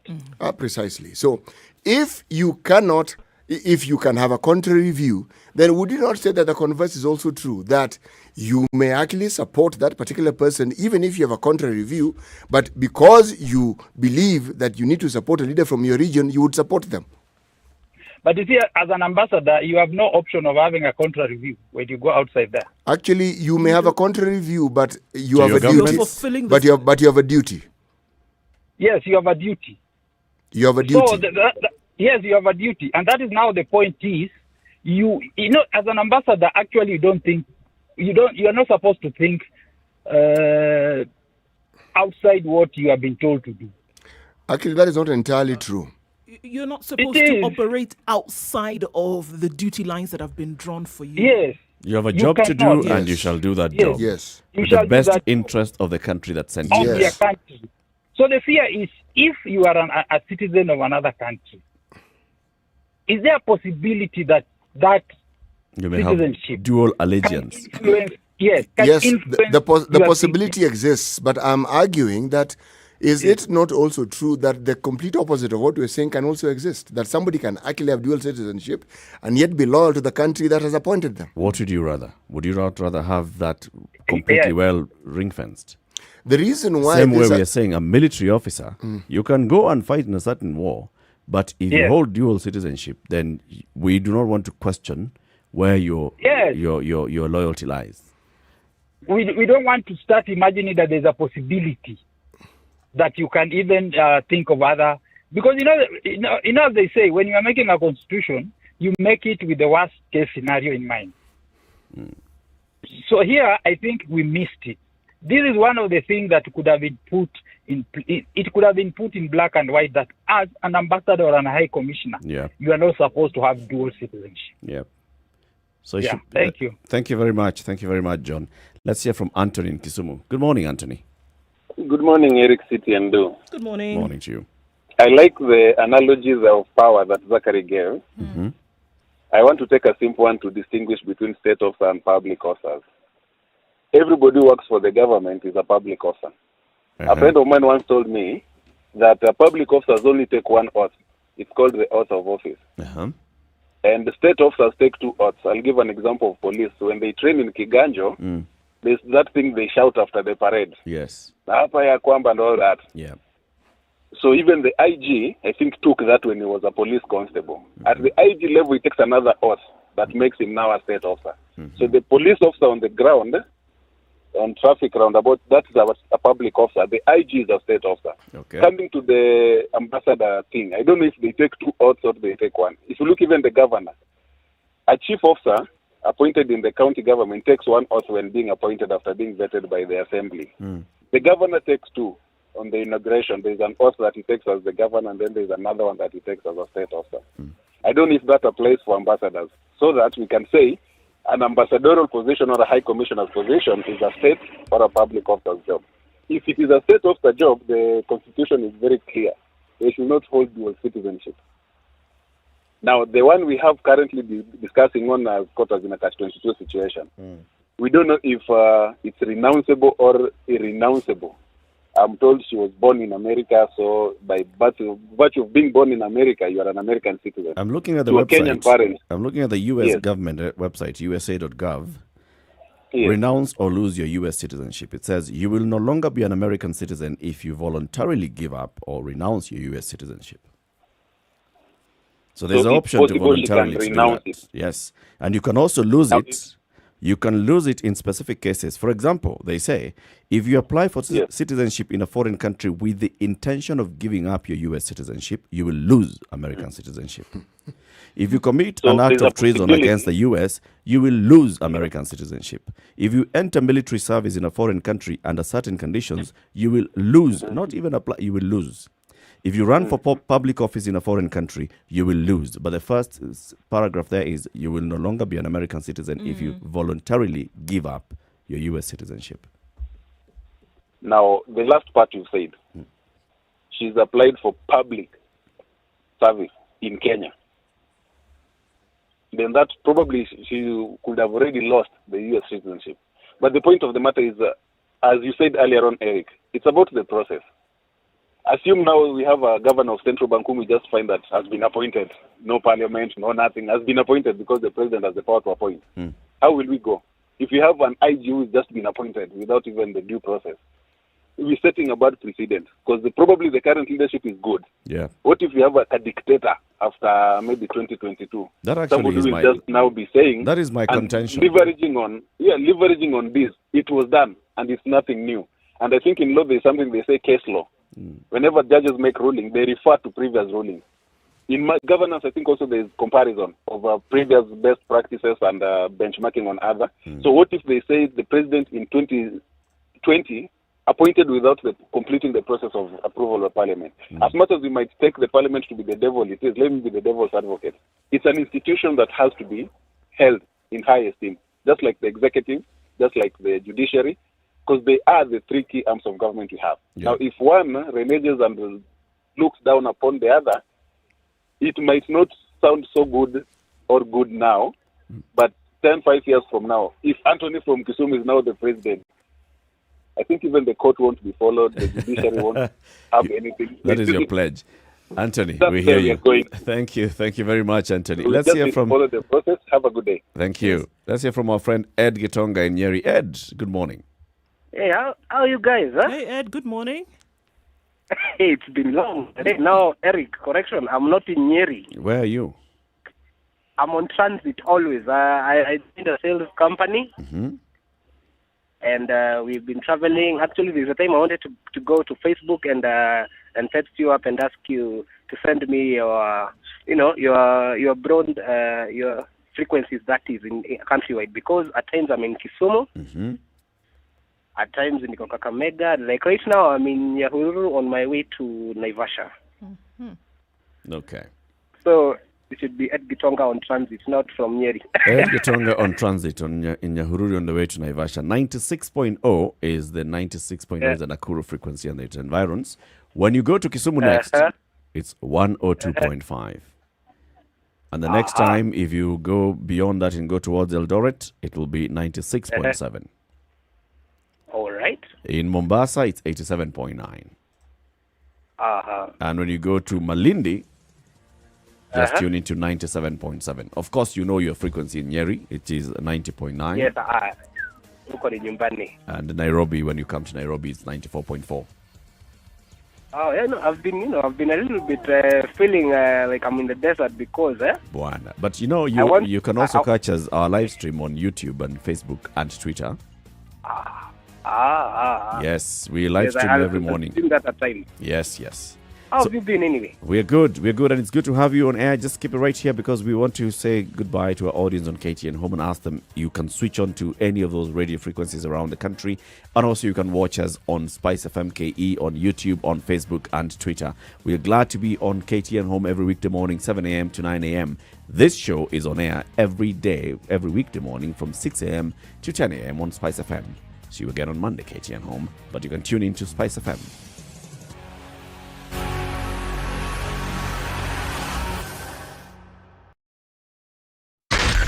Spice FM, Nakuru. So let's get back to Ed. Ed. Yes? So we're glad to hear that you have this job where you're traversing the country. It's Tembea, Kenya. Yeah. natembea Kenya mzuri. Yeah, thank you. Yeah. And you see, Kenya is still a beautiful country. Yeah, it is actually. It was my first time to be in Kisumu, and those guys are good. Good. Yeah. So niambie sasa. So there's a matter of Mwenda Mwinzi, who is our ambassador in South Korea, and remember the issue had been conversed in Parliament. Parliament had given only a conditional approval of her appointment. Yeah. But she had taken the matter to court, and the court had actually said, look, just direct interpretation of the Constitution, there's nothing that bars her from being appointed as an ambassador. But also said that it's important that the process as set out in law is completed. This particular time, we're seeing members of parliament complaining that they were not reconsulted on the matter before she was then posted to South Korea. Where would you stand on that matter? Okay, there's one thing that I think that has gotten into the MPs' minds. Into our parliamentarians' minds, in the sense that they think that since they occupy one of the high offices in Kenya, they think that it's in their own rights that they have to say anything and we have to do as they want. And the thing is, as long as it is stipulated in the Constitution. As long as it is stipulated, for example, Eric Latif, for you to be a journalist, for you to work at Spice FM, you need ABC. Yep. And you have ABC. Yep. A parliamentarian shouldn't come and say, no, the ABC, I should go through it and confirm that the ABC is right with me so that you get that job. That doesn't make any sense. That's what the law says, man. That's what the law says? Yes. You have to be vetted for you to be appointed as a cabinet secretary, as an ambassador. She has not been vetted yet. She was vetted, but the issue of her American citizenship brought an issue, and that's what Parliament, in its report, said she needs to first renounce that American citizenship. I think I agree with Parliament on that note now. Yeah, she should renounce her citizenship. It's like there's this lady. She was called the Combe, if I'm not wrong, the IABC lady. Yes. Remember when she was blowing the lead, she went straight to America and blew the lead on Skype. Yep. Because she relied on her U.S. citizenship, right? There's no way now she can come back to Kenya and say, hey, guys, I want my commissioner job back. Yet, if I'm not wrong, by fleeing to U.S. and seeking some sort of a political asylum, you've already renounced your citizenship from Kenya. I think, in a way, if Mwenda Mwinzi, indeed, if she is a patriot, so to speak, if she is a patriot of the country, she should do this. If she has the best country's interest at heart, watch her renounce U.S. citizenship. Okay. Akuwe Mkenya msafi. Yes, Mkenya msafi. Mkenya kamili. Mkenya kamili. And then, after that, then she can take the ambassador's job. But if she cannot renounce, I can say if she cannot renounce the citizenship, then what she should do is, what the government should do is get another person to replace her. To replace her and take that job. Ed, it's always a pleasure hearing from you, and we hope we'll be hearing from you more often. I will actually. I'll be tuning up now. I promise you guys. But I am usually in Nairobi from Friday to Sunday. I actually now live at Pipeline. Okay. So Friday, Saturday, Sunday niko Nairobi. Lakini hizi wiki zingine. We'll catch up with you then in a couple of days. Asante sana, Ed. Have a good one. Thanks, Eric. And say hi to Ndu. How are you? Very well. Thank you, Ed. Asante sana. We'll catch up with you soon. So this is Kenya's biggest conversation, the Situation Room. The matter where we've seen Parliament raising an issue, I don't think this matter being raised by Parliament will go anywhere. But I stand by the grounds that, it sets a precedence where this should have been ironed out between the executive and the National Assembly, so that the Hansard and all the records of the National Assembly indicate that, yes, there was approval. Otherwise, issues could crop up. Keep it right here for more conversations into the next hour. This is... we're going to be talking about many very other issues. We saw the president appointing principal secretaries, chief administrative secretaries. Others were said to be unaware of their fate. but we can all guess what their fate is. Okay? So that's the conversation we'll be having in the next hour. We'll launch you to join in 0719-012-600 or Spice FM KE on YouTube, on Facebook and Twitter. It's now 9 a.m.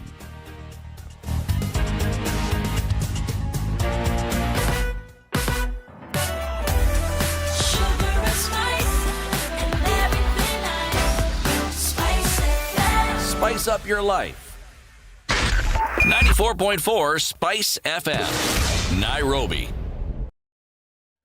All right, still that situation on the Eastern Bypass today causing quite a lot of traffic. For people who are coming from Thika Road, those who are trying to join from Mombasa Road, you might want to stick where you are right now because it won't take you too far. It's still a mess there and folks are still trying to clear that up. So let's give them time to do that. And unfortunate for those who lost their lives this morning. 3 ferries serving at the Likoni Channel today as we're looking outside of Nairobi.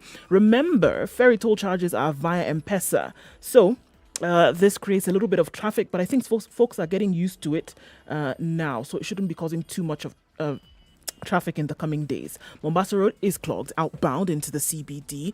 It's looking not too bad coming off of Langata Road and Gong Road as well. So I think we will have not too bad a day. We'll take a look in about half an hour and see how this may have changed. Let us know what it is that you see in your area. Spice FM KE on Twitter. Talk to us and let's keep it moving.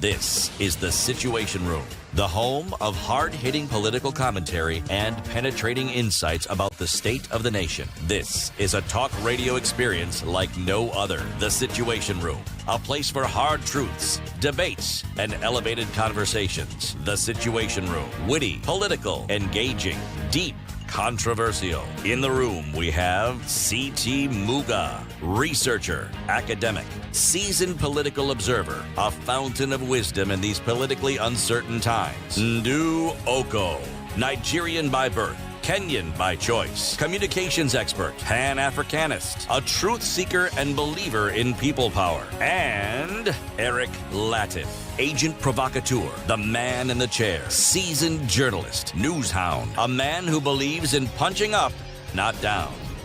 This is The Situation Room. The only 2 minutes after 9. This is Kenya's biggest conversation, The Situation Room. CT, what is today's proverb? Today's proverb, simply put, if you're a camel, please do not make fun of another camel's hump, because you also have yours. The proverb is, one camel cannot make fun of other camels' humps. One camel cannot make fun of other camels' humps. Yes. Okay. So let's switch up gears a little bit. Let's talk about the coast city. For the very longest time, then a narrative that political leaders of the coast have had is a need to have their own political party, as in have a party that all people who believe they are from that particular region or are in that region can sort of like fall under and which they can all support. And efforts in this direction have actually been made for the longest time. I mean, we've had Kadu Asili, Umoja Summit Party, Chama cha Uzalendo, Republican Congress, Devolution Party of Kenya, Shirikisho Party. The parties have been there. It's not that they haven't been there. But yet there's now a new call for the formation of such a party. But there are others who also think that perhaps all these parties, some of which are referred to as fringe parties, should be brought together and the ideology and the thinking behind and the leaders brought together so that they can actually form one huge party. So already, even before the parties are formed, there's a democratic process taking place here. You see differences of views.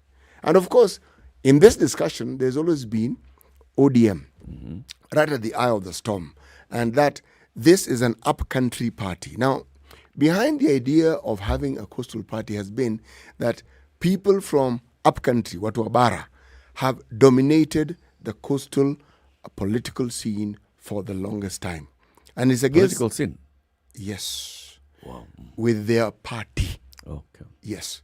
So it is time that the coastal people had their own party. A party that will actually have the values that the coastal people themselves want.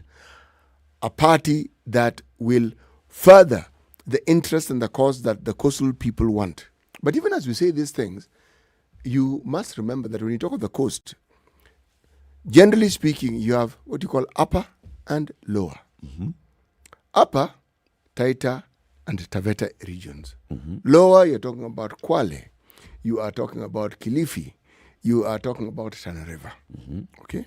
And you're talking about Mombasa and Lamu. Okay. Now, having a party that will be able to bring all these people together often requires having a leader under whom everyone can sort of like follow, or under whom people can sort of like sit and say, okay, this particular person represents our interest. We had Ronald Ngala at the time we're having our independence. There are many leaders whom the coasts have had, but the closest thing they had Ronald Ngala was the time when the great hurricane was then Minister for Local Authority. Okay? Now, after that, there have been other leaders, but you cannot say that there's been one particular leader who has stood out. And by the way, for those who know, Karisa Maitha, that was the hurricane. Okay? But you cannot say that in the present day and age, even with the devolution system, that one leader has stood out as being someone who can unify the coast. You've had regional leaders. You've had the leader in Kwale, clearly undisputable. If we had a system that actually gave governors a third term, that is one leader who, in my view, would clearly have had a third term. Mvurya would be elected. As a third term governor, if such a thing existed, he would have been elected. Okay. Because his track record, unfortunately, you cannot run away from. It has been sterling. One cannot easily say the same for the other governors who represent the coast. Okay? So even as one talks about that unity, what is this vehicle, in my opinion, and this is a question I ask, that would be used? And I'm saying getting a vehicle that could be used to unify the people is probably one of the biggest hurdles. Forming a political party that everyone at the coast, given the differences in their diversity, would resonate with is yet another hurdle. Third hurdle, tearing away from what many leaders have presented as the shackles of ODM and other so-called upcountry parties will yet be another hurdle.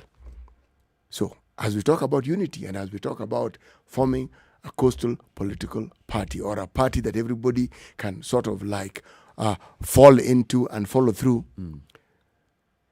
a roadmap that clearly shows the vehicle that will be used to bring about this much required change. And why do I say change? Change because one of the things that is clear about politics in this country is that when you have a political party that everyone in the region falls under, you then give yourself a very strong bargaining position. When I listen to you, CT, if impossible was outside this door, was outside this studio, you have basically taken this story all the way to the door. You have just fallen short of saying it's impossible. It isn't impossible. Yeah, that's why I'm saying you haven't gotten out of the door, but you have gone close. It isn't impossible. You said it is highly improbable. I am saying everything that we've seen in the past makes it highly improbable. And that's why I said there needs to be an understanding of this vehicle that will make the probable possible. Let's look at the other regions then, all right? So if we talk about, let's say, the eastern region, the lower eastern, do they have a vehicle? Oh, there are individuals who've come out as owners of certain vehicles, but at some point or the other, because they are these vehicles, they were able to join Jubilee, to put it simply. So, but do they have, can you say that eastern, lower eastern, Ukambani has a vehicle? Yes. Which one? Ukambani has what you call Wiper. Is that the only vehicle? No, there are other people who have other, but Wiper is dominant. Okay. Yes. But was it dominant when it was formed? No party is ever dominant. When it was formed as ODM Kenya, right? And Kalonzo is the one who was forming ODM Kenya. Could you have said at that point that now the Kambas have their party? Yes, you could. And it was shown in the fact that this particular gentleman did not vie for the presidency. He did. And did not the people from that region also vote for him? Yep, not homogeneously, not unanimously. Yeah, but I would argue that a vast majority of the people in that region voted for him. How does it help? It helps with bargaining How because does it help for regional parties, for regions to have political parties? How does it help in the big picture of the country? Whereas if you look at the reason why political parties exist in the first place, nobody ever really follows those ideologies anyway. And we already said here that, a party is the individual, and that individual is at the party. That's essentially who everybody is following. So if you're saying that it's the individual who leads the party that gets all this attention, essentially the vehicle has been set up to put this particular person in power. How does then each region having their own party really help anything, aside from giving the region a voice to say that we are strong on this particular, we're strong in this particular area? Because if political parties are really fulfilling their job, their role as being vehicles through which certain agenda then can be established, being, and those are ideologies, what use would it be then to say, form one so that we can have representation as a region? If anything, it just means so that you can have a place which you can shout out, but it doesn't mean that you're necessarily bringing about any kind of ideology upon which you want somebody to come and sit and run the country. I don't see how it helps to say that have a political party in this region, have one in this region, have one in this region. It doesn't really do anything for me in balance, in terms of power balances. You don't see that? No. You don't see that negotiation and coming together? So, for example, if we look at and going with what you're saying and going with what I was putting City on the spot over, if we say, for example, that Ukambani then we have seen Wiper going and solidifying its position, and now then we have seen Kivuda Kibwana with his own political party being elected twice as the governor. We've seen Charity Ngilu with her own political party being elected as governor. We've seen Alfred Mutua with a different political party being elected as governor, and all those having various MCAs who are not in Wiper. Can we say that Wiper is the Ukambani party? Okay, let's go to Western. What is the dominant political party in Western? Is it Fort Kenya? Is it New Fort Kenya? Is it Amani National Congress? Is it? It is shared because ODM also has a foothold. Right. You would argue that among the Bukusu of Western Kenya, the dominant party is Ford Kenya. But then among people from that community, you also have people who are in New Ford Kenya. Okay? Yeah. If you move to the area of Kakamega, you will find, again, there are people who will belong to the Amani Congress, there are people who belong to New Fort Kenya and Fort Kenya, but ODM is also present. Right. If you move further up and you come to, say, Vihiga County, you'll find the same story. Yeah. You have Amani National Congress, you have ODM, and there will be individuals who belong to, that's why I use the word, it is shared. It is shared. Yes. So there's no region where we can say this. But then I forgot to mention Busia. And Busia as well. No, Busia ODM is dominant. There's ODM which is dominant, yes. And then we still have some other. Yes, there are some other parties and people who have, but ODM is dominant. And yes. Some votes that also would show that some Jubilee did some groundwork in Busia. Yes. So my point I want to make is, it will not be immediate that there'll be a political party that then becomes the dominant voice of this region, and it will not last forever. That even if you become dominant, you will remain dominant for many years. They'll start, they will gain ground, and then they will start losing ground to new emerging political movements around the area. For me, I see the positive side of, let them talk like that, let them start that party, let them start that movement. Let them see how many people they can bring together. And over time, maybe then they'll be able even to form a kingpin, who we can say, this is the kingpin of coast, or these are the kingpins of the coast. You see, the way coalitions work in this country is you look at the regions and you look at the individual whose presence has a larger following, and by extension, the party that this person leads. Yep. Okay? That's how our coalitions work in this country. Now, I would venture to say that I would begin the question by asking, who is the political leader around whom people will coalesce? Because that is how our politics plays up. Yep. That's how it presents itself. There has to be a political leader, a leader whom people can coalesce around. Yes. So who is this leader? whom people can generally agree, or who has presented himself to be in a position where people can say, look, so-and-so is someone whom we can work with or whom we can coalesce around. It could be a coalition of leaders from the region. It could be. For example, you can say that in Kilifi, Amason Kingi could be the leader the people around Kilifi are coalescing. In Taita Taveta, the new chairman of Muungano wa Jumuiya za Pwani, it's called Jumuiya ya County za Pwani, JKP. The Jumuiya wa County za Pwani chairman, the governor of Taita Taveta, could be the person who people around Taita Taveta then would coalesce. Kwale, same with their governor. Lamu, their governor. Tana River, their governor. So those form the leadership around whom people are coalescing. Then now, internally, they can decide how they'll be, passing on the mantle like they've been doing with the JKP. You're the chairman for this time, then you're the chairman for this time. So that Jumuiya ya County za Pwani could actually now morph into a political movement that brings in the counties of Pwani together to form a political party. Very true. But what they would then need to do, because apart from just representation within your own counties, there's the national representation. But it means that movement would have to have individuals who the voter can actually elect so that there is a representation at the national level. And I would argue that is something that needs to be done sooner rather than later. So Yoho is there and is vying for ODM's ticket for president. Yes, ODM is not an indigenous coastal party. He will leave. Leave? Yeah. Kwanza, when you nyima him the ticket, people of ODM. He'll go. He'll walk in a half and say it was not democratic. ODM is a dominant party at the coast.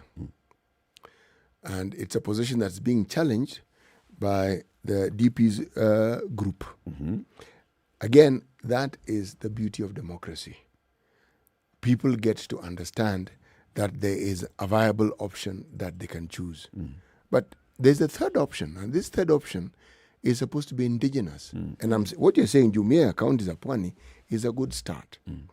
But if you cannot, for instance, because there will be competition, there will be political competition. Maybe I pushed a little far by talking about national representation, but let us say you need to have representation at the county level, where if your people are able to support this particular party at a local level, then you're going to say county assemblies at the coast will have this representation. That's a good start. Because it tells you that they have embraced the party. The national level is now the next stage, but it will not happen in 5 years. It'll take a while. The county elections, that is something you can achieve even by 2022. And if there's enough momentum, you may actually squeeze in an MP or two at the national level. But they will need to be seen and to be experienced a commonness, a united front by the leaders. And I'm saying that is what is difficult. That's a gap. It's not impossible, it is difficult. That's where the gap is. That's where the difficulty comes in. Do you agree with City Muga this morning that for there to be a strong united front that forms a formidable political movement in the coast, then you need to have some clear leadership of political leaders, a clear leadership coming from the coast. And that is what City is saying it's difficult. Ngomu for now to see how then the coast can come out and say, we want a seat at the table. 18 minutes after 9. Let's take a look at the weather and then we'll hear from you. Good morning. This is the Situation Room, the only way to start your day. Spice up your life. They are smart, they are funny, and unfailingly entertaining. They are the adults in the room, and they are here to help you be the best adult you can be. Just to be very honest with each other here, not all of us are going to get tall, dark, and handsome. Not all of us are going to get 0.5s or chotaras. Some of us have to learn the short guys. Some of us have to learn those pot-bellied people. Some of us have to learn older men or younger men. Spice. Don't ask your partner if he or she enjoyed it. I think the approach should always be, if she's enjoyed the journey, she will let you know. She'll tell you, hey, mazee, your bus is big. Mi sijaipanda basi kubwa kama hii. Juu hata hii basi, hiyo mafuta tulieka yote, imetuleta hapa vizuri. Hii basi iko na nguvu. Hii basi iko na nguvu. Spice. Now into a relationship, it becomes like you've stopped your life, and then now me, I am your life. You see, like, what happened to your life? What happened to you? What did you And used to do? women are guilty about that. Is your wife listening to the show? Whether it is matters of the heart, finances, or work that's weighing on your mind, worry not. The adults in the room will help you stay winning. Partly cloudy conditions now in Nairobi, 17 degrees. A chance of rain later. We're going to have to wait and see. Highs of 28 and lows of 16. Going into the weekend, it's partly sunny in Nyeri, 14 degrees. Highs of 25. 28 will be the high in Nakuru today, 17 and mostly cloudy right now. It's sunny in Eldoret at 18. Highs of 27 and lows of 14. 29 the high in Kisumu, where it's sunny at 21. 28 in Kakamega as well will be the high today. It's sunny right now. It's sunny conditions in Mombasa at 25. We'll see highs of 32 today and highs of 31 in Malindi, where it's partly sunny at 25. Highs of 28 in Kampala and light rain this morning.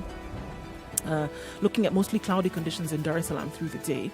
Highs of 32 and lows of 26. Highs of 28 in Johannesburg. It's 19 degrees and sunny at the moment. Cloudy in Lagos at 25. Highs of 33 and lows of 25. Where it's light rain in Kinshasa at 22. Highs of 30 and lows of 24. Looking at sunny conditions in Beijing. Highs of 16 today. Highs of 14 in Paris. It's cloudy at 6. 6 and clear in London. Highs of 11 and lows of 10. And winter still storming through in New York. -2. Cloudy conditions right now. Highs of 1 and lows of -2. Spice and everything nice. All right. Spice up your life. Mature, intelligent talk every morning. Spice up yourself.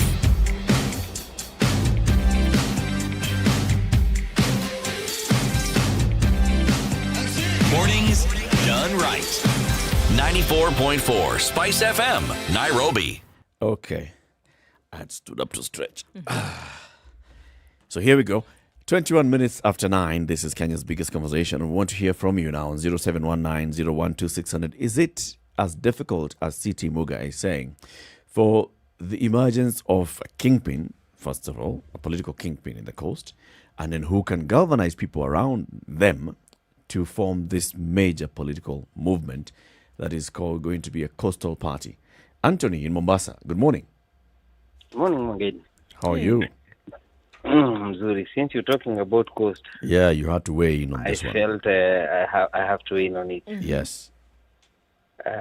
There's a pro and cons of everything.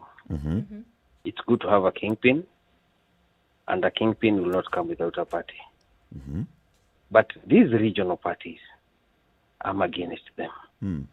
They do nothing. They just balkanize Kenyans. They are throwing us back to tribal cocoons.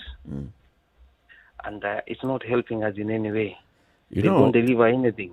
In reality, the law also bans regional parties or parties based on region or ethnicity or any of that. So it has to have a national appeal.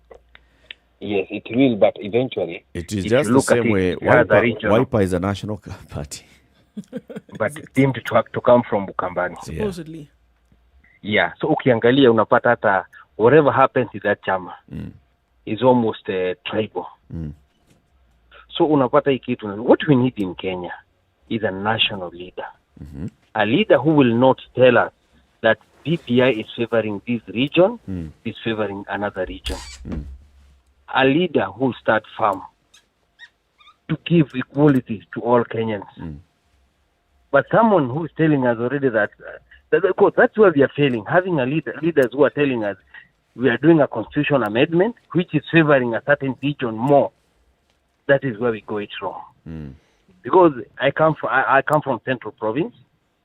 I'm living in Coast. If roads in Mombasa are not done good, I'm suffering. Yep. Even if they put every road in Central Province, they put a tarmac, they put every house, they put electricity. As long as I'm living in Coast is not done, I'm suffering. We should shy away from that. We hear you, Anthony. That is my feeling. I see you strongly agree with Ndu this morning. Okay, thanks. The other Anthony, who's in Nairobi. Good morning. Good morning. How are you today? Good. I'm good. All right. Now, my point, for coast to police, the leadership there must, first of all, find a common problem for coastarians. Their problem cannot be that they lack a party. Until they can define a common problem that affects coastal people, that is when they'll coalesce. I think they Otherwise, do. Don't you think that when they're talking about the need for us to form a common party, is it needs so that we can address these common problems that we have identified? Issues of marginalization, feeling like they've been marginalized for a while, feeling the issue of land ownership, which the Jubilee administration has been trying to address. Those are their issues. Economic empowerment. it should come automatically instead of them working so hard to sit in a round table to build a party. To find something. It should come as a movement. You see, the way these movements come, it's the people that push them, not leaders just sitting there and then cracking their heads to come up with a party. This thing's supposed to, it's supposed to be a slogan from the people, so that it moves with the people. But if you sit around at boardroom level and then come up with a party, people will always end up colliding and clashing along the way. And then the party stumbles like many others have done so. Yeah. Thank you, Anthony. Let's hear from Mila in Siaya. Mila, good morning. Good morning, Eric. Good morning. How are you? We're very well. Good morning, Mila. Asante sana. Say hi to CP. Why is he quiet? And how are you today, sir? Now, allow me to go back to the conversation that we had in the last hour, if you can. Okay. Now, on the issue of the deputy president, today I find it hard to say that we have a deputy president. If you ask me, we don't have a deputy president because he has come out clearly and told the whole country that he doesn't have a job. He doesn't have a job. And if you look at what was happening yesterday, we saw clearly that we don't have a deputy president. Because if you have the president calling that high-level meeting and the deputy president is not there, it is clear that he doesn't have work on his table. As he sits on his office today, he's doing something that is not the work of a deputy president. So we are paying someone for work that is not being done. But what should he do? And Kenyans, what should he do? Let me revisit that. You talked about principles. Now, it is a clear show that we are being led by somebody who does not have principles. If I was him, I could have resigned immediately the handshake.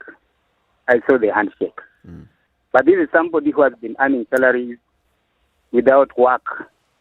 And you know the painful side of the story is that retaining that office is high cost. It runs to $1 billion in a year. Now, this is money that is going to waste. But Mila, can I interject if you'll allow me? The deputy president is on record as saying that he is willing to work, but the work which he previously did has been assigned to other people. So it isn't as though he has refused to work. He's willing. He's willing, but he has to be given work, and he's not being given work. And that is where the principle comes. I'm willing, but you are not giving me a job to do. I should resign instead of. If you ask me what is happening with the deputy president, he doesn't want to leave the salary. I want to be very straightforward here. He doesn't want to leave the salary. He doesn't want to leave that big office in Karen because he knows that is a good place to meet people, and he doesn't want to leave all those privileges. And something that is coming clearly. He fears the protection that he has currently because of the cases that his closest ally came out clearly to say that he had 100% interest in Aurora and Kimorel Dam, including the interest to inflate the cost of the dam. You know, Miller, please remember again, forgive me for interjecting again, but in this country, you are innocent until proven guilty. Those are just accusations. There may be issues in court, but they haven't been determined yet. No, I'm saying, Murkomen came out clearly. These are his words. He said that he had 100% interest in Aror and in Kimorer Dam. He is the one who said. Yeah, so he's telling us that he had. Yes, there's a context in which and what he was actually saying. There's context. They had interest in seeing it to completion. Yes, because it would benefit his constituents. Yes. No. That is your definition. Actually, Miller. In all honesty, it isn't. It was just part of a whole wider conversation that he had. Yes. No. You know when I had the Prime Minister talk yesterday defending the Deputy President on his hustler narrative. Miller, we don't have a Prime Minister. We have a former Prime Minister. It's okay. Yes. He was defending. I don't know why he was speaking on behalf of the Deputy President, but that is what I call principle. Someone who has something that even if you are opposing him, he can stand and defend you. You know, that is what I call principle.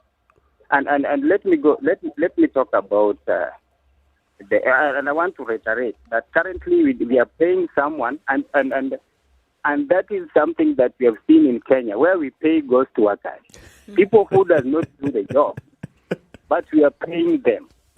It is something that we've seen and Kenyans do not find it strange. Yes. Are you suggesting that the Deputy President is a ghost worker? It is the Deputy President who came out and told us he doesn't have a job. His job has been given to someone. He's not doing. As you sit in his office today, what is he doing? What is he doing? Okay. And you're paying. Well. Yes. Villa, thank you very much for your call. And kindly let me say about what is happening at the court. Uh-huh. I wish Amason Kingi should stay put in ODM because Kenya is desperate for an organized party, and they should wrestle inside there. I was thinking of the governor of Mombasa, but you know the issue of the port. You know, if they can stay inside there, because the land issue is silent in the BBI, the land issue is silent inside there, and people should talk about it. Yeah. So they should remain in ODM. They should remain in ODM. He stands a chance of leading that party after Raila. The coastal people have a chance of leading that party. We don't see anybody strong in Raila's backyard. Miller, I like the positive view you have of the governor of Kilifi, but I would like a constituent of that county to give us their opinion, because they may differ with you. They might be, but they need to say it. They are listening to now. Let them call in. Yes. Let them call in. Let's take a break at this point. 27 minutes to 10 o'clock. This is Kenya's biggest conversation, the Situation Room. What do you think? There's talk of formation of a political party from the coast, a coastal party. This is a party that will basically advocate, among other issues, mainly coastal issues. Of course, it has got to be national. Thank you for the rider. All right. This is the Situation Room, the only way to start your day. Spice up your life. Thank you. The political class, the contestants, everybody is trying to outsteal the other. Remorse is not taught in any school. Manners is something you get from your mother. You don't get it from your political party. Why are we so unfocused as a country? Why are we spending money and resources, yet we have real challenges in this country? This coronavirus pandemic should teach us one thing, that universal healthcare is critical. Because at this point, whether you have a medical card that covers you, it doesn't matter. It doesn't matter. This is the Situation Room the only way to start your day. Okay, so we still see the dregs of traffic coming off of Kiambu Road, but it's looking much better now. If you're headed to town, you should be all right. Thika Road, Muranga Road, Forest Road, now being given the all clear. Friday morning, 9:30, it's looking good. Eastern Bypass, however, doesn't look so good, headed towards Roy. There's a problem there because of that accident that took place about an hour ago, and they're still trying to sort that out. So if you're headed in that direction, please, if you can make a turn, do so, because there is still a lot of traffic. Mombasa Road is thinning out now, not so heavy. Getting in and out into the city, coming from Jogo Road via Landis Road is also looking pretty good, guys. So we've done well for this Friday, except for those that still held up a little bit. Please be careful through the day and talk to us through the day, just in case it does get messy. SpiceFemKE on Twitter. That's how you can reach us.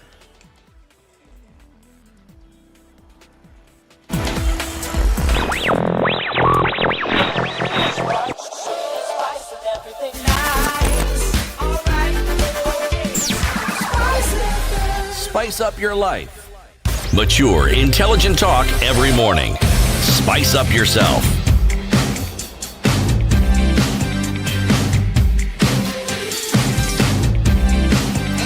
Mornings done right. 94.4 Spice FM. 25 to 10. Jumuiya ya Kaunti za Pwani, or a political party that comes from the region of the coast. What's the possibility of that? We'd like to hear what you think about this. John Joroge, who is in Mombasa. Good morning. Good morning, sir. How are you? I'm fine, thank you. And you? Very well. So Siti Muga says, unless we see the emergence of a strong political leader, then who galvanizes other people around this political movement, it's really hard for us to see a political party taking root here. Yes. Because leaders are seen by the action. Mm-hmm. All these leaders have been MPs, now they're governors. I want to ask this simple question. All the money that they are given by their MPs, the CDF kitty, yes, if they come together as leaders, let's say Changamwe, Mvita, all those, and they say today we're going to build a very good hospital, they're going to be able to do that. Then go to Kisauni and say, Kisauni, we have an issue of roads. Mm-hmm. This time year we'll go and do roads in Kisauni. Mm-hmm. Then after that they go and say, we have an issue with water in Mombasa. Let's send somebody to the United Arab Emirates to see how they do their salt water, sea water, and purify it for people to consume. And they come and replicate it here. Then they come back to the people and tell them, we know the issues, and we want one of us to stand for what needs to be done in coast. People will listen. But now, they never do that. So when they come here and start telling us that we have to come on a round table now, and they decide one of them to be the leader, what is it that they're bringing on the table? Nothing. And it's all about their interest. Let me ask you. Ask. If we look at 2013, yes, going by the voting patterns, yes, would you say that TNA was a dominant party in the Mount Kenya region? Yes, the reason why TNA was the dominant was because Uhuru Kenyatta was the kingpin then. Mm-hmm. And the reason why he's the kingpin is not because of what he can do to the people. It's because when we had a post-election violence, he took the mantle from Kibaki and ran away and propagated himself to be the person protecting the Kikuyus. And then the Kikuyu have this feeling that they have to kind of pay him back for that. Okay. And that's why he became so popular. But then, after he got now what he wanted, now people are able to see the kind of a leader he is and the kind of policies he has implemented that can be conducive and be beneficial to the people of Central. What I'm trying to argue here yes, is that when you see these regional political formations, yeah, the issues that affect the people in the region will always be mentioned. Yes. But people will galvanize around somebody who is a leader, not necessarily because he's coming to address their issues, but because he sort of represents, he appears to have a chance at the national table. And there, that's where we forget The power he can get is derived from the people. So if people can be principled themselves, let's go back to the issue of principles.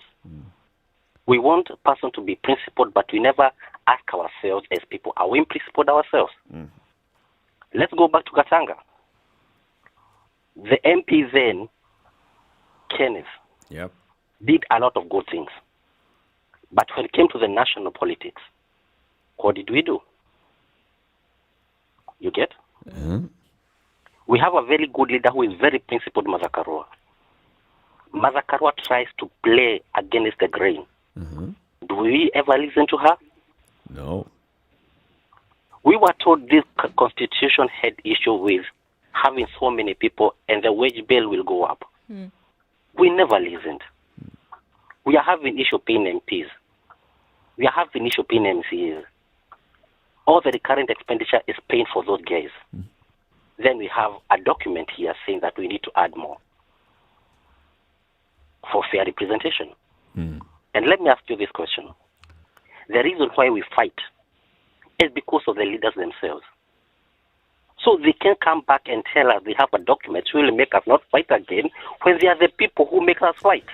We fight because of them. Okay, we hear you, John. So you see, politics is about profession. They are professional politicians. Principles aside. And because they have money, influence and power, they hire the best for the best to advise on what to say and to do to the common people like us to follow them. Yes. Thank you very much, John. You're most welcome. Asante sana. So the question we're asking is the possibility of this union actually taking hold. And there's the other question that Ndu you've asked. Do the coastal region people need a political party, a political outfit of their own? Does it help in anything, in any way? Does it make a difference to have this party? Look at the people who have supposedly been representing them all this time. And I mean, because what did we say is that they go towards choosing somebody who seems to have some kind of clout, whether it's economically or politically, or seems to have been a leader that has risen up. Right? If you look at the changes, development changes that, for example, that have happened in Kwale after devolution and how things have changed, does it take the coming together of people to form a party for any kind of development to happen? I'd say no. I'd say what you need actually is a leader or one who is very sure about how they want to bring about change in the particular area. We see examples of that. We see very clearly that if somebody is steadfast in their position and really wants to make sure that this kind of change, which you would say that people are clamoring and coming together, and the forming of this political party would ensure that change, I don't necessarily see that. If you have leaders who really know, who have their heads screwed on right and know what it is that they're doing, this change is going to come about anyway. The change is going to come about. You said leaders who have their heads screwed on right. Yes. So the change is going to come about anyway if somebody who knows what they're doing. I don't see that it would be different if everybody from a region comes together and says we have a political party, now our issues on a national level would then be addressed. I don't see how that is going to bring that about. If anything, I see that it will be more divisive if we're looking at it on a national scale. It would be more divisive than anything else. Let me ask this question of Yundu. How did political parties that emanated from outside the coast have such a strong foothold at the coast? Like ODM. It emanated from the coast? It didn't. I asked parties that don't emanate from the coast. Okay. How did they have such a strong foothold? They were pushed by individuals who somehow had some kind of powerful leaning or position in the coast. It didn't start with ODM. No, it didn't. It didn't start with ODM. It started with Ford Kenya. Now, and it was individuals who in that area were positioned. Actually, and they pushed the agenda. That is true, but also remember, any party that represented the government had political leaders at the coast for a long time, especially like during the Moi era. At a point in time, all leaders were in Kanu. Okay? Then came the multi-party system, and something happened. People who seemed to advocate for the very things that people felt were not being advocated for the coast. Essentially, somebody who was in opposition to the government had a greater appeal than someone who was in the government, because the coastal people felt that the governments were responsible for the problems that they had. The government had let them down. Yes. So anyone in the opposition has You had a good start because you were someone who was not advocating for the things that had brought about their suffering. Okay? Now, if you look at the turnover of leaders at the coast, you will find that up until the time when Karisa Maitha was appointed minister, it's not that there were no leaders. Oh, there were leaders, all right.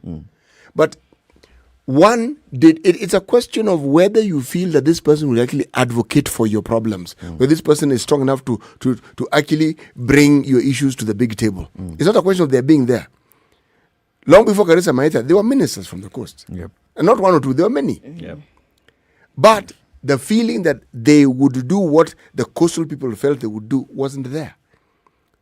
Now, the question I was asking was, now that we are where we are in the 21st century, is there a possibility that such a leader can come up? The answer is yes. Is it possible? Karisa Maitha. And even probably even renewed, revamped, and turbocharged. Is it possible? Yes. But we already have that. But is the leader coming out to represent the desires of the people of the coast, or is the leader coming out to show that a good leader can come from the coast? Actually, both. Yes, thank you, Eric. It has to be both. It has to be both. And in the past, have we seen that because a leader has come from a particular area, that has then equated to the needs and desires of the people of the coast or any other area being met by virtue of the fact, of the fact that this person is in a position of leadership? Yes, the optics of it often begins, for instance, if you're in leadership with appointments. Let's start there. Forget development. Appointments.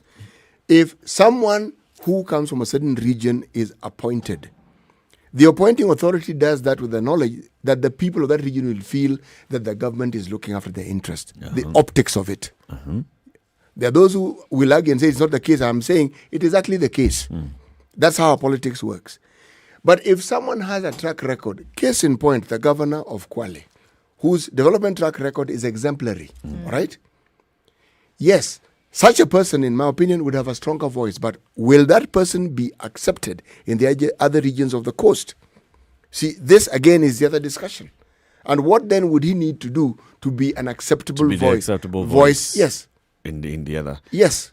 He need to have a mix of basically what he's been doing in terms of managerial capability. And also, you see, what the other regions will be looking collectively is a spokesperson.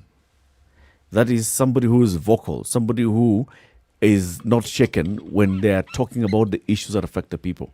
Now, if you look at Salim Mvurya, he's a quiet man, he's laid back. He is not as vocal as the others. And that's why you see people, for example, like Amason Kingi and Joho coming out, right?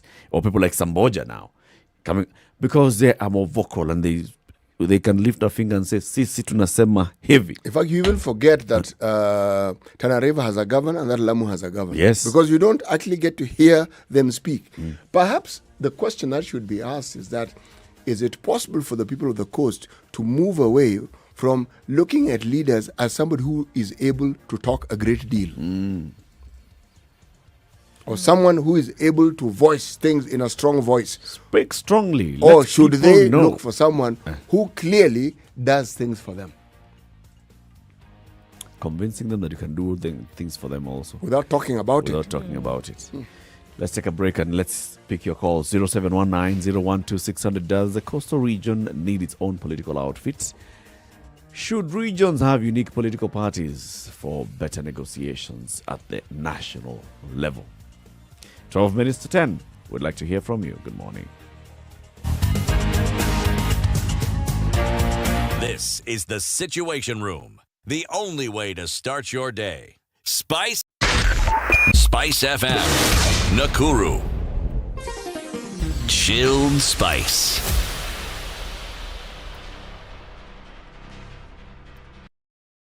Mature, intelligent talk every morning.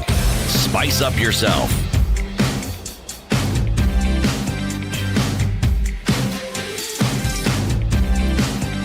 Mornings done right. 94.4 Spice. 0719-012-600. Also on social media, Spice FM KE, YouTube, Facebook, and Twitter. What is Amaripoita saying? Hey, that's it. Amaripoita. Yeah. I vote no, she says, especially if you follow the route of our current outfits. They have all their people taken care of, yet Mimi Kama Mwananchi is stuck with the tax bill with nothing to show for it, paying for services and not getting them. Is that not being conned? Thinking about it like that, you say, okay, bring somebody, put them at that position, and then what?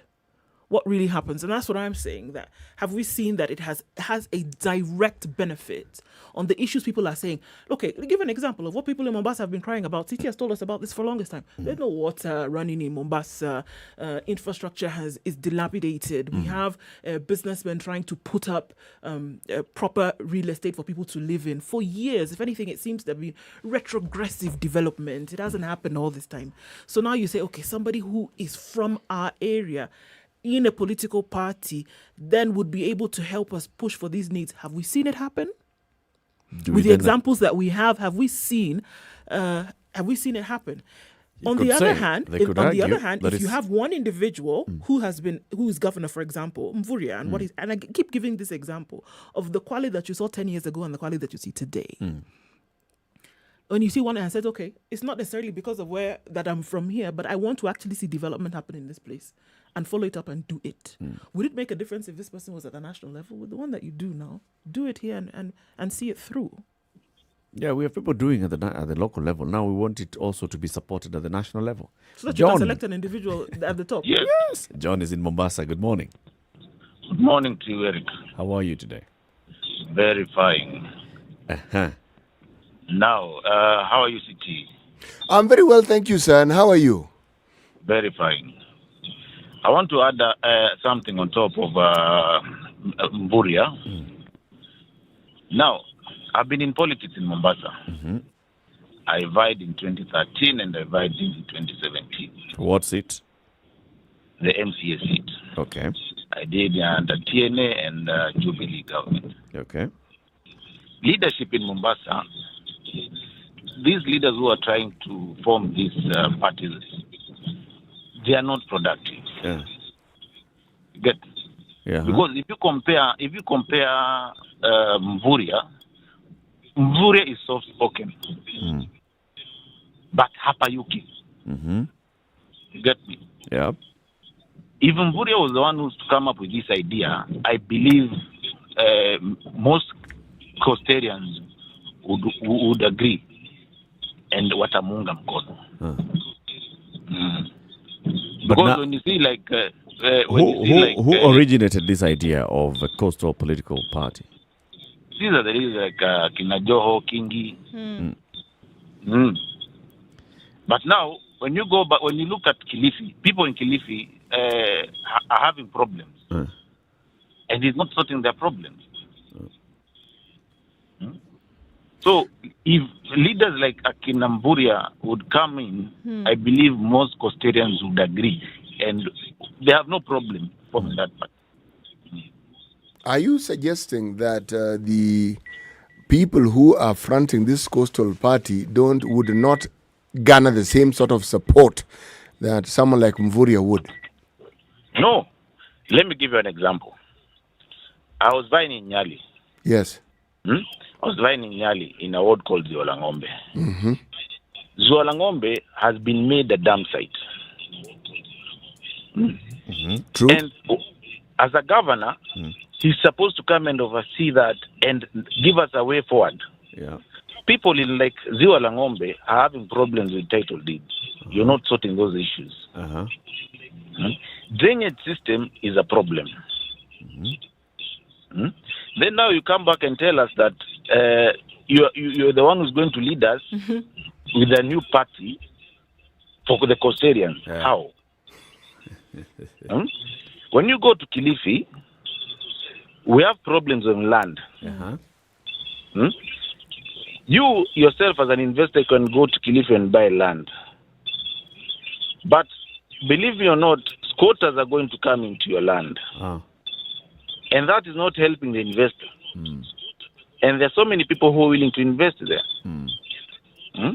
So as a leader, those are the kind of things you should look at. Okay. Thank you, John.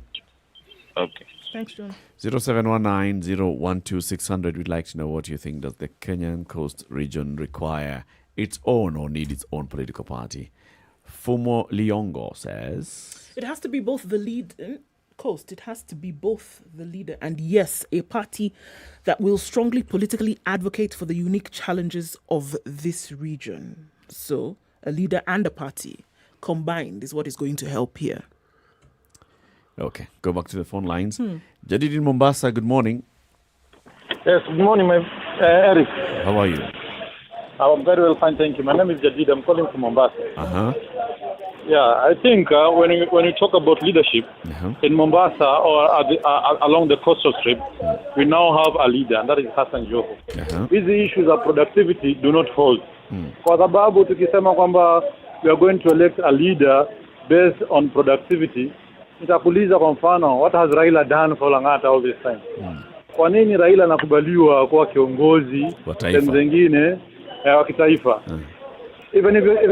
Even Uhuru, the president, ukiuliza anakuja na mbwa Gatindo alifanya nini? Like when it comes to the coast, now the leader is being gauged based on productivity. And Hassan Joho has done wonders, let me tell you. Give us an example of some of these wonders, my brother. No, when it comes to creating the conducive environment for doing business in Mombasa, most of the county government issues are being handled electronically. Na hii imekopiwa with other counties. Unajua Mombasa is the smallest county in Kenya. And hata ule mgao wa serikali napata ni kidogo sana. Governor has done a lot. When it comes to business, small businesses, amesaidia kila mahali. Lakini unajua Mombasa, the issue of Mombasa, huwezi put up like big industries because there is no land. Naona, kwa sababu this is the smallest county. Sasa Jadid. So kama this is Jadid. Yes, You're saying... You're saying that already Coast has Joho as a leader. Yes, Joho is the ultimate leader. Do you think the people of Tana River, of Taita Taveta, of Kilifi, of Lamu would agree with you?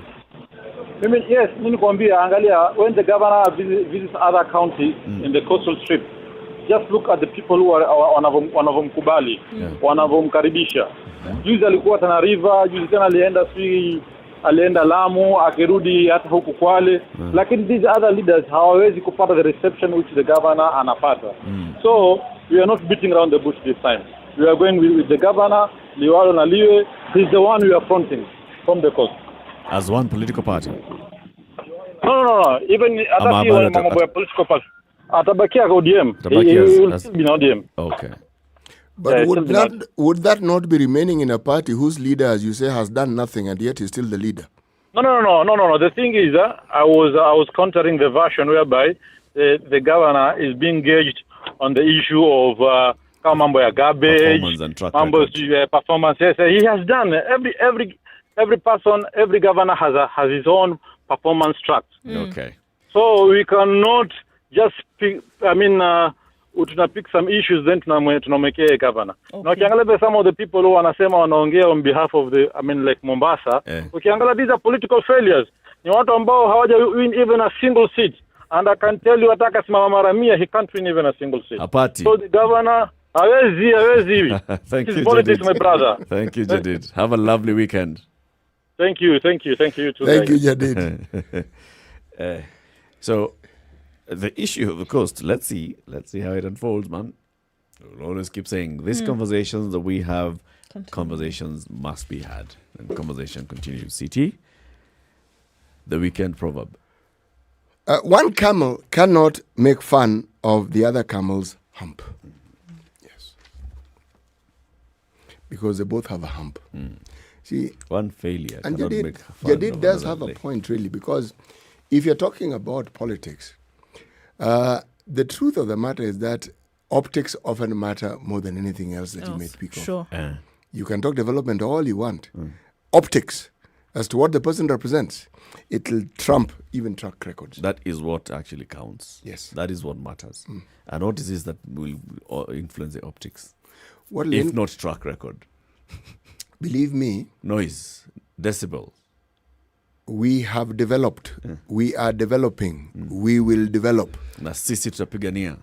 You just say it often enough, it appears like you've actually done it. Until you go to the ground. Yes. Until you go to the ground. And when find you out go what to the the real ground, there'll be a situation is. discussion of we are yet to begin. But our plan for this is this. And then there will be this, a and by-election, and that whole belief will be burst out of the water. Yeah, because the by-election will take center stage. Okay. What's the source of that proverb? As in where it actually comes from. This week, as with the other week, many of the proverbs I have been mentioning actually come from the great country of Uganda. Okay. Yes. Thank you very much for tuning into the Situation Room this week. We love having your company. Join us again